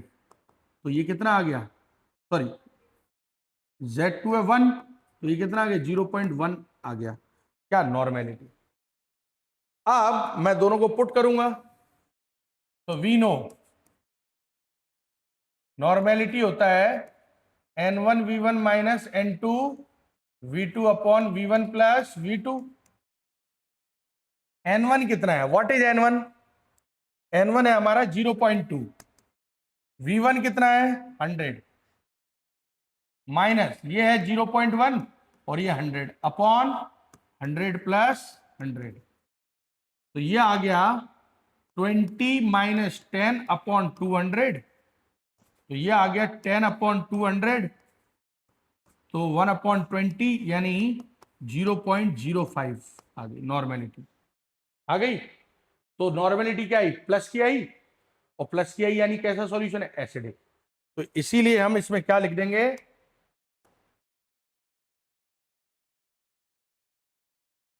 Therefore it is an acidic solution of 0.05 n। ठीक है, समझ में आ गया? इस तरीके से है, इसीलिए नॉर्मेलिटी लगाना जरूरी, निकालना जरूरी था। ठीक है, तो अगर दो अलग अलग मिक्सचर हैं, दो अलग अलग कैटेगरी के मिक्सचर हैं, तो आप उन्हें क्या करोगे? नॉर्मेलिटी निकालोगे। क्या निकालोगे? नॉर्मेलिटी। अब याद करो, मैंने वो भी बताया था कि सेम कैटेगरी भले ही है लेकिन डिफरेंट टाइप है, तब भी आप क्या निकालोगे? नॉर्मेलिटी। क्यों? क्योंकि दिक्कत ये, दो एसिड का जेड डिफरेंट हो सकता है ना। दोनों एसिड का जेड क्या हो सकता है? डिफरेंट। और Z डिफरेंट हो गया तो पूरी कंसेंट्रेशन की एस्टेसी हो जाएगी। ठीक है बेटा, ध्यान रखना। कोई दिक्कत? अब बता, तेरे को पहले ज्यादा अच्छा लग रहा था चैप्टर या अब? स्कूल में जो पढ़ा था उससे कितना डिफरेंट है?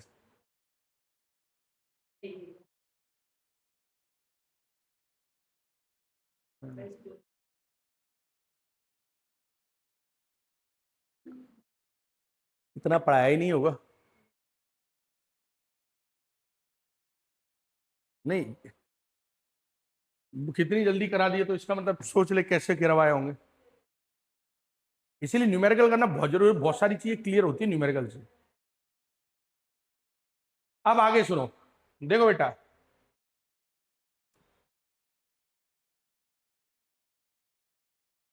Question, calculate the molarity of each of the following solution. दोनों सॉल्यूशंस की मोलैरिटी कैलकुलेट करनी है। पहला, 30 ग्राम ऑफ सीओ, सीओ मतलब cobalt, cobalt nitrate dot 6H2 in 4.3 litre of solution. तो एग्जाम, इसको सुनना फर्स्ट, पहले इसका ए सॉल्व कर रहे हैं। क्या दिया है? WB, कोबाल्ट नाइट्रेट का उसने मास दे दिया है 30 ग्राम। MB कैसे निकालेंगे? क्योंकि मोलैरिटी के लिए WB MB और वॉल्यूम चाहिए, तो वॉल्यूम और WB दिया है। MB निकालने के लिए कोबाल्ट का एटॉमिक मास है 58.7, ठीक, तो ये 58.7, इसका MB निकाल रहे हैं, तो ये क्या आ गया? 58.7 प्लस नाइट्रोजन का 14 और ये कितना आ गया? 48, 16 48, 48 एंड 14 कितना हो गया? 62। कितना हो गया? 62। 62 का डबल कितना हो गया? 11, सॉरी 124 हो गया, 124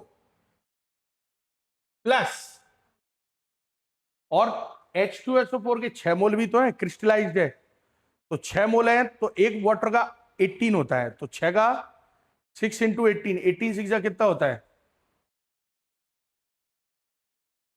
कितना होता है?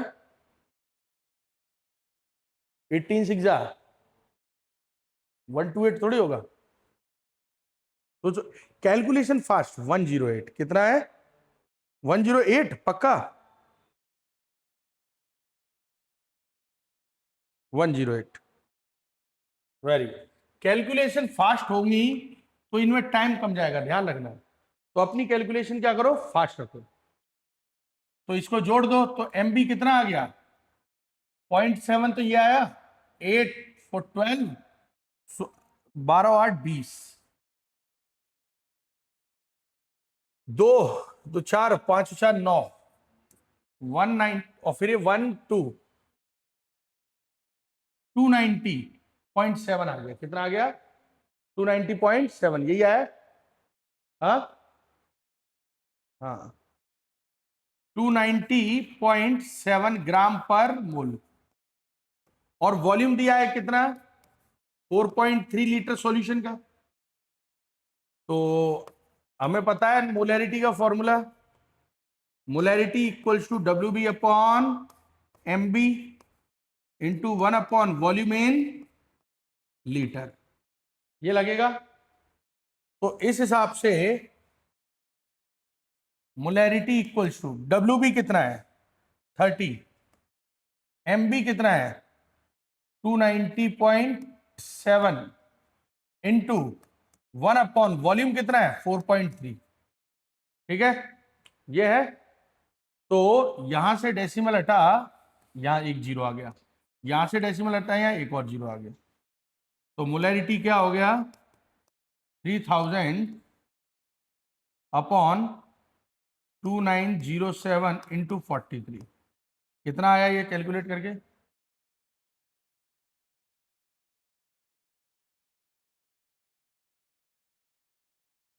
ये 290 सही आया कि नहीं? ये, हाँ ठीक है। पागल हो गए हो क्या?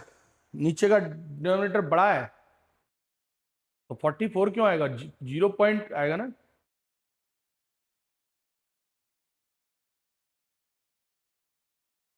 थ्री थाउजेंड है ऊपर। 3000 को कैसे डिवाइड कर रहे हो? अरे राम, क्या दिमाग है, कैलकुलेटर चलाना भी नहीं आ रहा है झंडू हो। पहले एक को डिवाइड करो फिर दूसरे को डिवाइड करो। अरे ये लड़की इधर रख, कैलकुलेटर चलाना नहीं आ रहा भाई साहब। 3000 डिवाइड बाई 2907, ये अब इसको डिवाइड कर 43 से, 023, क्योंकि तू जो कर रही थी उसमें वो कैलकुलेटर अपने आप बोर्ड मार्क्स लगा रहा था। पहले उसको डिवाइड कर रहा था फिर उसको मल्टीप्लाई कर रहा था उससे, या तो उसको ब्रैकेट में रखती। 0.0234। देखो अब ये सॉल्व करके क्या आया, ये आया 0.0239। तो इसको हम क्या लिख सकते हैं, 0.024 लिख सकते हैं मोल पर लीटर। ये पहले क्वेश्चन हुआ, ए हो गया। अब इसका बी कैसे होगा वो देखो।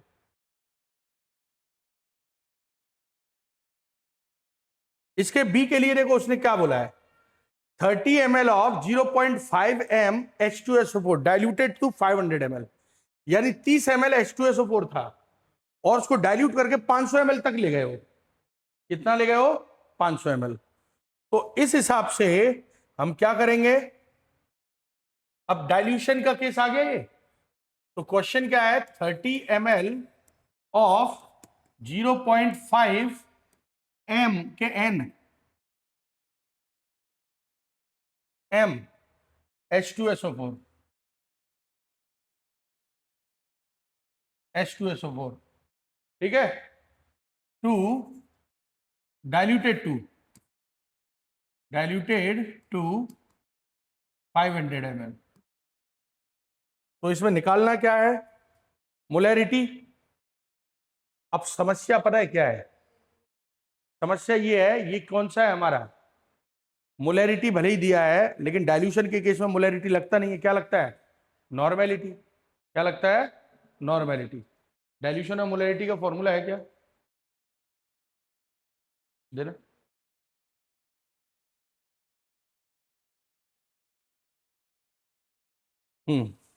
ठीक है, तो कोई दिक्कत ही नहीं। 500 ml है तो डाइल्यूशन में क्या करेंगे हम, वी नो। अच्छा m1 निकाल सकते हैं, देखो बिफोर डाइल्यूशन पहले लिखेंगे, बिफोर डाइल्यूशन।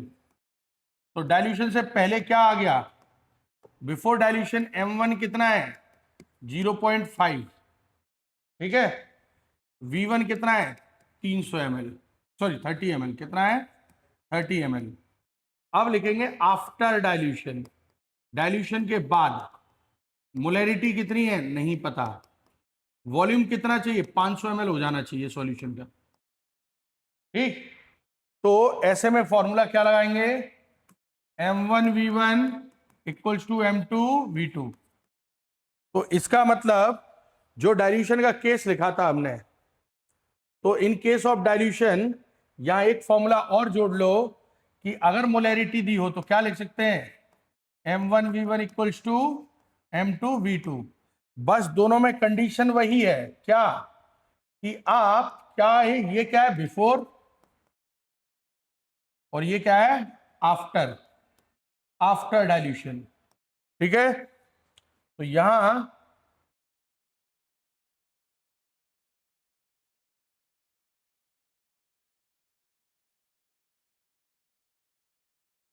ठीक है, ये हो जाएगा।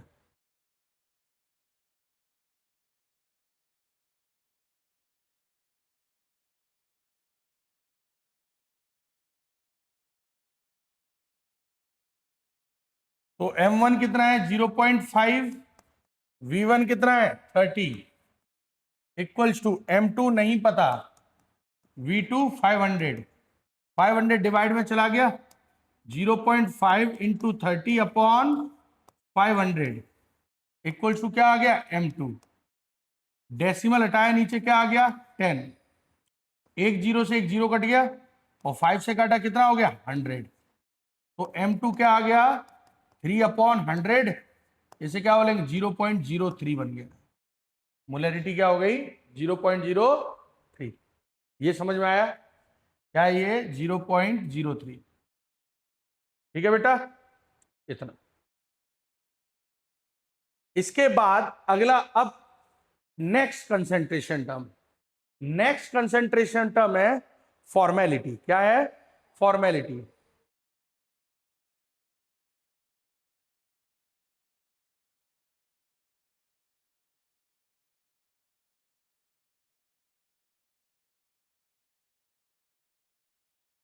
देखो फॉर्मेलिटी ये यूज होता है, ये मोलैरिटी की तरह है। आप अगर मोलैरिटी को कैलकुलेट कर लो और फॉर्मेलिटी कर लो, आंसर सेम आए। बस ये क्या है, एक स्पेसिफिक कंसेंट्रेशन टर्म है। कब? जब किसी आयनिक कंपाउंड को पोलर सॉल्वेंट जैसे वाटर में डिसॉल्व करें, तो उस समय हम मोलैरिटी ना बोलते, उसे फॉर्मेलिटी बोल देते हैं। ठीक है, तो it is used when an ionic compound is dissolved in when ionic compound dissolved in polar solvent। Polar solvent जैसे कि वाटर, H2O सबसे बेहतरीन सॉल्वेंट होता है पोलर में, वाटर। और नॉन पोलर ऑर्गेनिक में बेंजीन, पायरिडीन, ऐसे बहुत सारे होते हैं। ठीक है, तो ये होता क्या है, इसकी डेफिनेशन समझो। ये बोलता है, जैसे कि मोलैरिटी बोलती है, क्योंकि देखो एज ये लगता क्यों है, क्योंकि जैसे ही हमने क्या किया, पोलर सॉल्वेंट, जैसे ही ये वाटर लिखा, तो होता क्या है, ये आयनिक कंपाउंड वाटर में डिसॉल्व होते ही डिसोशिएट हो जाएगा। क्या हो जाएगा? डिसोशिएट। इसीलिए फॉर्मेलिटी का यूज करते हैं, क्योंकि डिसोसिएशन होता है, तो डिसोसिएशन एक की जगह पर दो मोल बन जाते हैं। ठीक, तो फॉर्मेलिटी होती क्या है, अब इसकी डेफिनेशन समझो। Because in polar solvent dissociation of compound takes place। ठीक है, अब ये होती क्या है, नंबर ऑफ, अच्छा, number of formula mass of dissolve in पर लीटर ऑफ सॉल्यूशन। तो इसकी डेफिनेशन क्या होती है, number of formula mass, number of formula मास, ध्यान से सुनना, नंबर ऑफ फॉर्मूला मास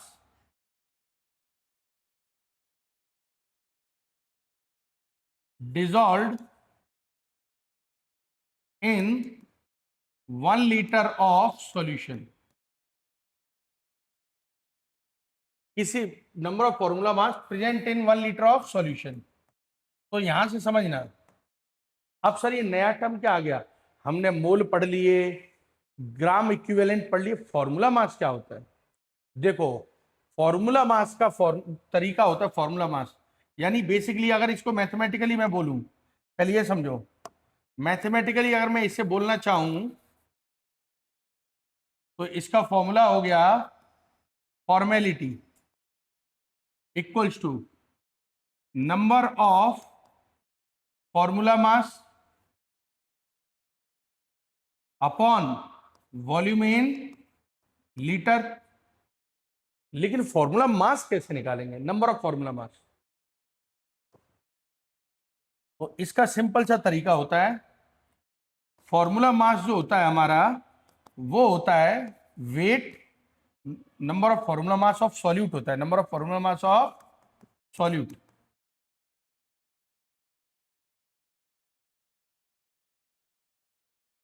तो इस हिसाब से weight of solute upon formal mass of solute, weight of solute upon formal, जैसे वहां इक्विवेलेंट वेट होता है, यहां क्या होता है, फॉर्मूला मास। ठीक है, अब फॉर्मल मास क्या होता है, व्हाट इज फॉर्मल मास, ये निकालने के लिए मैं एक छोटी सी हिंट बता देता हूं। फॉर्मल मास इक्वल्स टू होता है क्या, molecular mass upon number of ions after dissociation, after dissociation. कैसे, number of ion after dissociation का मतलब समझो। अब इसका मतलब क्या है, जो number of ions after dissociation का मतलब है कि जैसे अगर मैं बोल दूं, ध्यान से सुनना, जो सर इतना डिटेल में ये फॉर्मेलिटी, हाँ, जैसे NaCl है, तो NaCl का मैं 1 मोल लेता हूं, तो 1 मोल Na+ बना और 1 मोल Cl नेगेटिव बना, तो अब नंबर ऑफ पार्टिकल कितने हुए, 2, तो अपॉन में 2 आ जाएगा। ठीक है, लेकिन अगर मैं ले लूं क्या, AlCl3 ले लूं, तो AlCl3 मतलब ये कितना हो जाएगा, Al3+ एंड 3Cl नेगेटिव। तो ऐसे में जो हमारा ये नंबर ऑफ आयंस ये कितने हो जाएंगे, 4 हो जाएंगे। कितने हो जाएंगे, 4। ऐसे निकालते हैं। तो मॉलिक्यूलर मास को उससे डिवाइड करोगे और आंसर आ जाएगा, और FV आ जाएगा। क्या आएगा, FV। तो फॉर्मूला मास इनटू साथ में क्या आ जाएगा, ये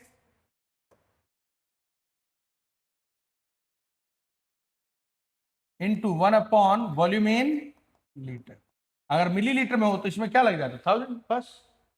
ठीक है बेटा, कोई दिक्कत,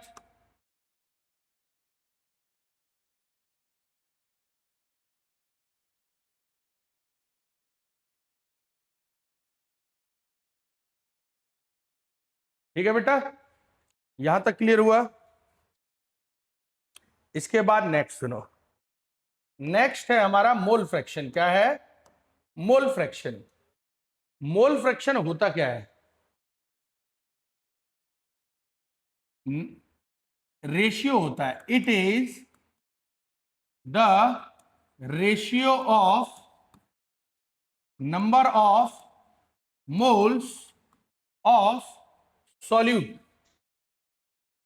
sorry number of moles of one component with total number of moles, या फिर with moles of solution, moles of solution. ठीक है, कैसे, इसका मतलब आपको जिसका भी मोल फ्रैक्शन निकालना है, तो उसके मोल्स ऑफ कंपोनेंट, यानी जिस कंपोनेंट का निकालना है। अगर हमें मोल फ्रैक्शन जैसे सॉल्यूट का निकालना है तो mole fraction of solute, solvent का निकालना है तो सॉल्वेंट का मोल फ्रैक्शन निकालना है तो moles of solvent upon moles of solution, moles of solution. तो इस हिसाब से फॉर्मूला क्या बन गया,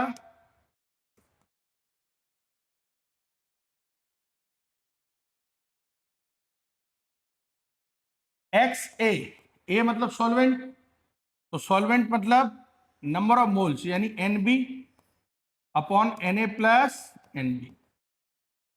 ठीक है, फिर आया XB, वो होगा NB अपॉन Na+ NB।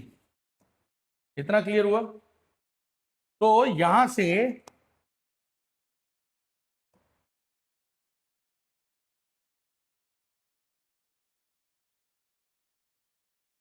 दो फॉर्मूले बने। अब दिक्कत क्या है, देखो बेटा, दिक्कत है किस चीज की, कि XA और XB में रिलेशन क्या है, what is the relation between XA and XB। तो यहां से अगर ध्यान से देखा जाए,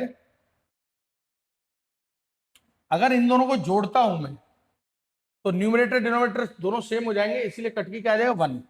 तो एक पॉइंट होता है XA plus XB equal to कितना होता है, 1। ठीक है, XA एंड XB का सम हमेशा क्या होता है, 1। यानी किसी के भी मोल फ्रैक्शन एक से ज्यादा नहीं हो सकते।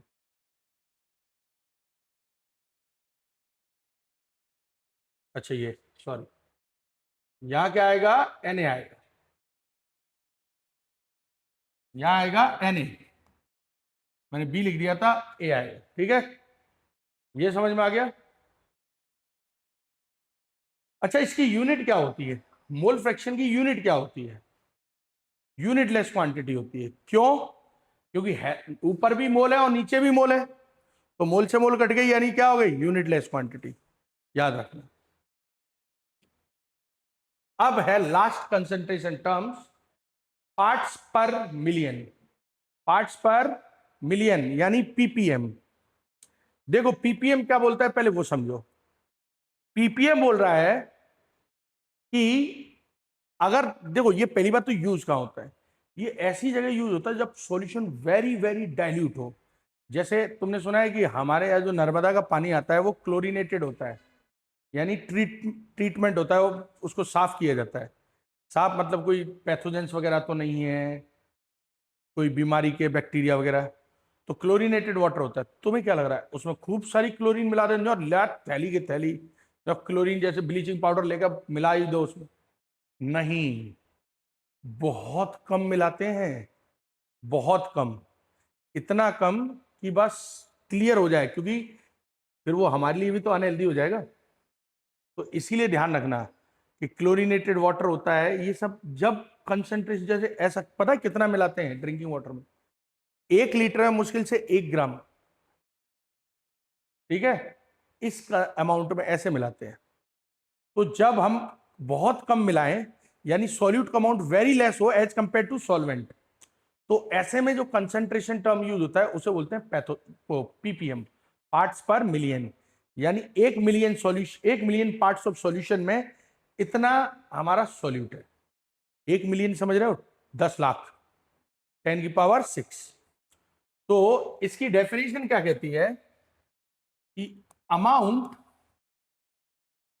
Of solute in grams present in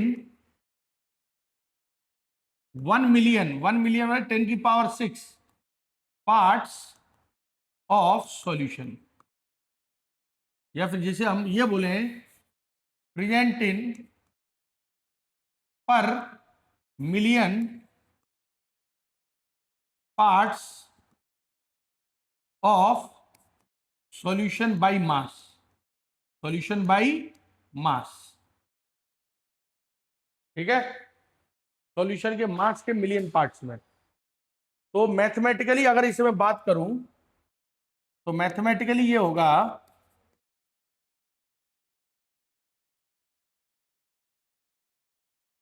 mathematically जो हमारा क्या है, मोलैरिटी है, सॉरी पीपीएम, ये होगा मास of solute upon mass of solution into 10⁶, यानी 1 मिलियन। ठीक है बेटा, समझ में आया ये फॉर्मूला हो गया। ठीक, अब आगे सुनो, calculate molarity, molality and mole fraction. हमें molarity, molality and mole fraction तीनों चीजें कैलकुलेट करनी है। ठीक है, कब, जब कि I if the density of, ये डेंसिटी दी है, ऐसा क्वेश्चन हम पिछली क्लास में कर चुके हैं, तो ये कर सकते हो तुम। बस इसमें एक्स्ट्रा जुड़ गया मोलैलिटी, वो सॉरी क्या, मोल फ्रैक्शन जुड़ गया। ये क्वेश्चन आराम से सॉल्व हो सकता है, इसको सॉल्व करना है, जो ना आए तो मेरे से डाउट पूछ लेना। ठीक, आगे क्वेश्चन, इस चैप्टर का आई थिंक सबसे टफ क्वेश्चन,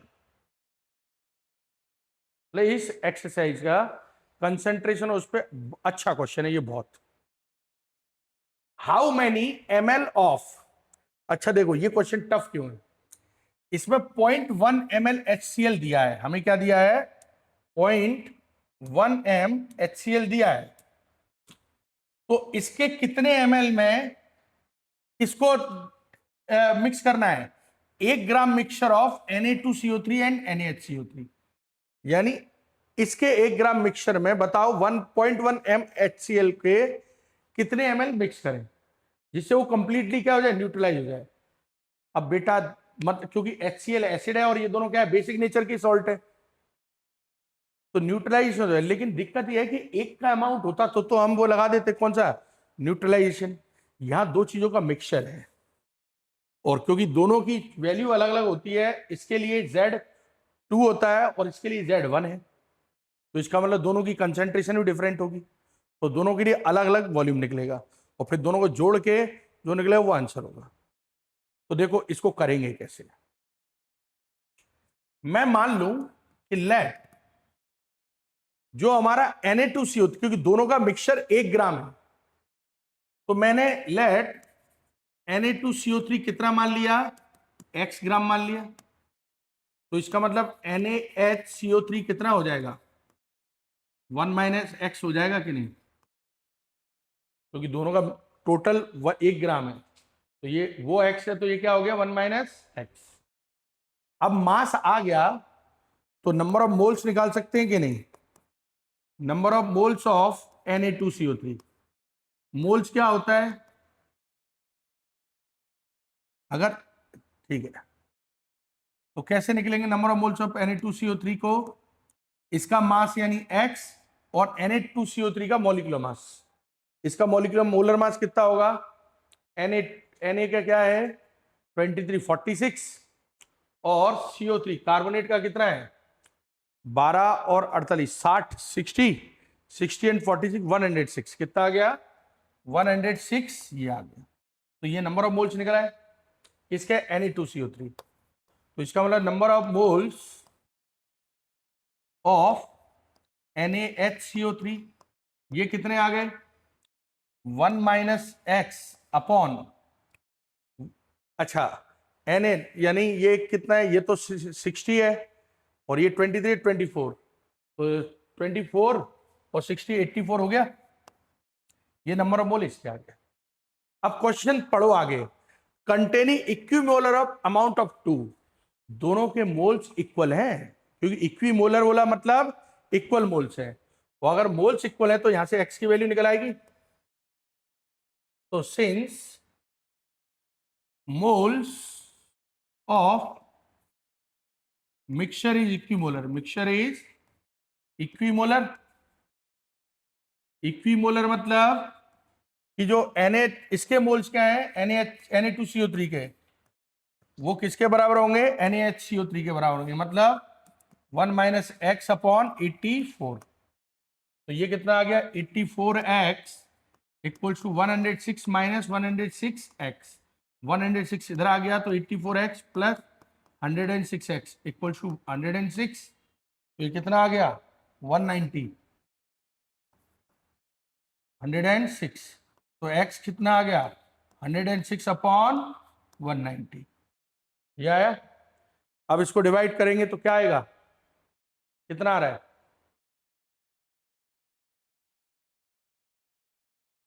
बताओ, अरे फोन से कर लो, इस 190, तो इसके बाद ये यानी यहां से अगर मैं x को डिवाइड करूं तो x आ रहा है 0.557 ग्राम, ये आ रहा है। अब x अगर 0.557 है तो दोनों के नंबर ऑफ मोल्स निकल सकते हैं कि नहीं, चलो ये ऐसा करो, ये यहां निकाल के छोड़ दो, 55 यहां 7 है, ध्यान रखना ये कितना है 7, 1 नहीं है, ठीक है। अब आगे सुनो, आगे क्या होगा, देखो अब इतने मोल्स इनके हैं, तो अब अगर मैं रिएक्शन लिखूं, देखो HCl plus Na2CO3 gives NaCl plus CO2 plus H2, ये समझ में आया।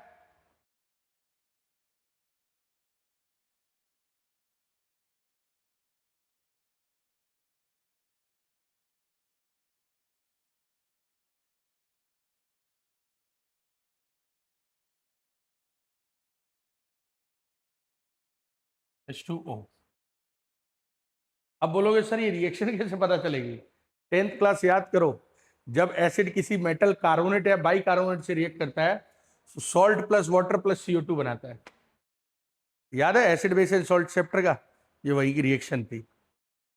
ठीक है, तो अब अगर इसे ध्यान से देखो तो इसके 1 मोल को न्यूट्रलाइज करने के लिए HCl कितना रिक्वायर्ड होता है?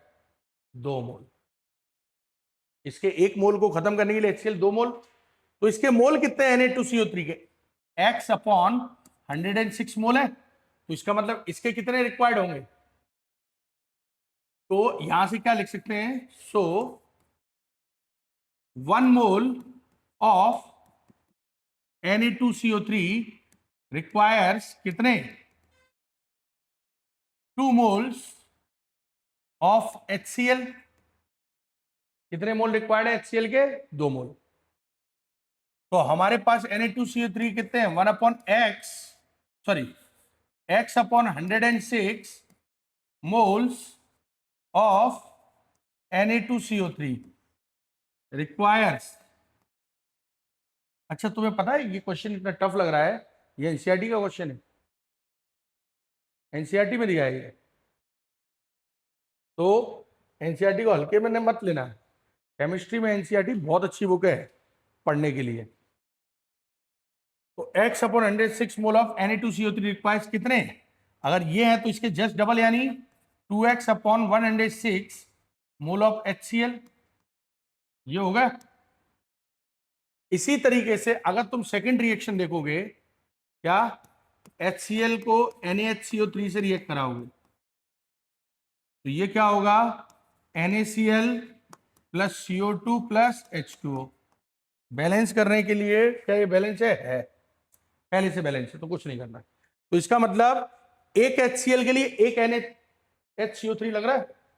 सो 1 मोल ऑफ NaHCO3 रिक्वायर्स कितना?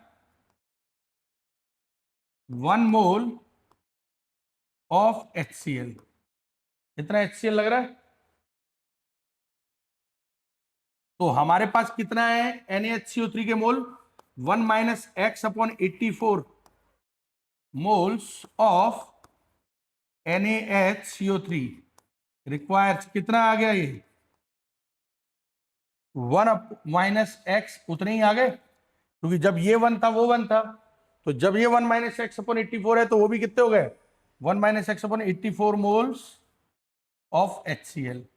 तो इसका मतलब HCl टोटल कितना रिक्वायर्ड है? इन दोनों का सम रिक्वायर्ड है, तो इसीलिए यहां से क्या आ जाएगा? तो total number of moles of HCl required equal to क्या आ गया? x upon 106 plus 1 minus x upon 84। अच्छा x की वैल्यू पुट कर दी, कितना? 0.557।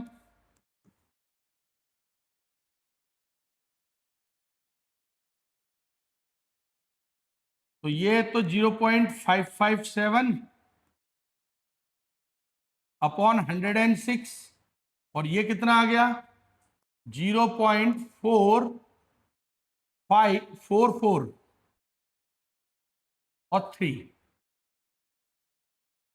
ठीक है, डिवाइड करो।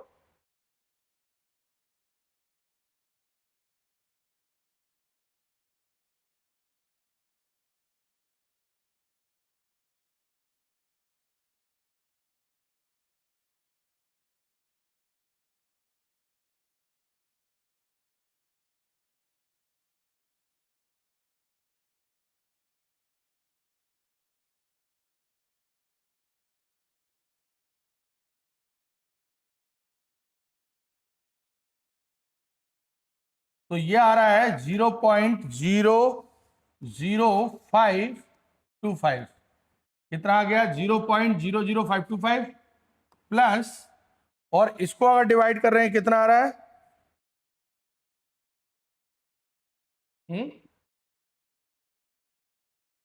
ये आ रहा है 0.00 5 2 7, दोनों को जोड़ेंगे 7 और 5 12, 2 2 4 1 5, 5 और 5 10 1, फिर ये 0, ये आया। ठीक है, इतने मोल्स रिक्वायर्ड है। तो इसको अगर मैं राउंड ऑफ भी करूं तो 0.0105 आ जाएगा कि नहीं। अब आगे सुनो, ये तो मोल निकल गए। अब क्वेश्चन देखो, अब तुम्हें समझ में आ जाएगा। क्या उसने मोलैरिटी दी है HCl की, मोलैरिटी दी है, मोल हमने निकाल लिए, तो वॉल्यूम निकल सकता है डायरेक्ट। तो यहां से इसीलिए अब क्या लिखेंगे, अब लिखेंगे सो या we know molarity equal to क्या होता है, number of moles upon volume in litre, या एम, हाँ लीटर मान लो। ठीक है, तो मोलैरिटी उसने कितनी दी है, मोलैरिटी है कितना 0.1, 0.1, नंबर ऑफ मोल कितने आए हैं हमारे 0.0105, 0.0105 अपॉन वॉल्यूम इन लीटर। तो वॉल्यूम इधर चला गया, वॉल्यूम इन लीटर, यानी वॉल्यूम हमारा क्या आ गया 0.0105 डिवाइड बाई 0.1, डेसिमल हटाया क्या आ गया 10, तो वॉल्यूम आ गया 0.105 लीटर। तो इसको अगर ml में कन्वर्ट करूं तो क्या आ जाएगा 105 ml आ जाएगा।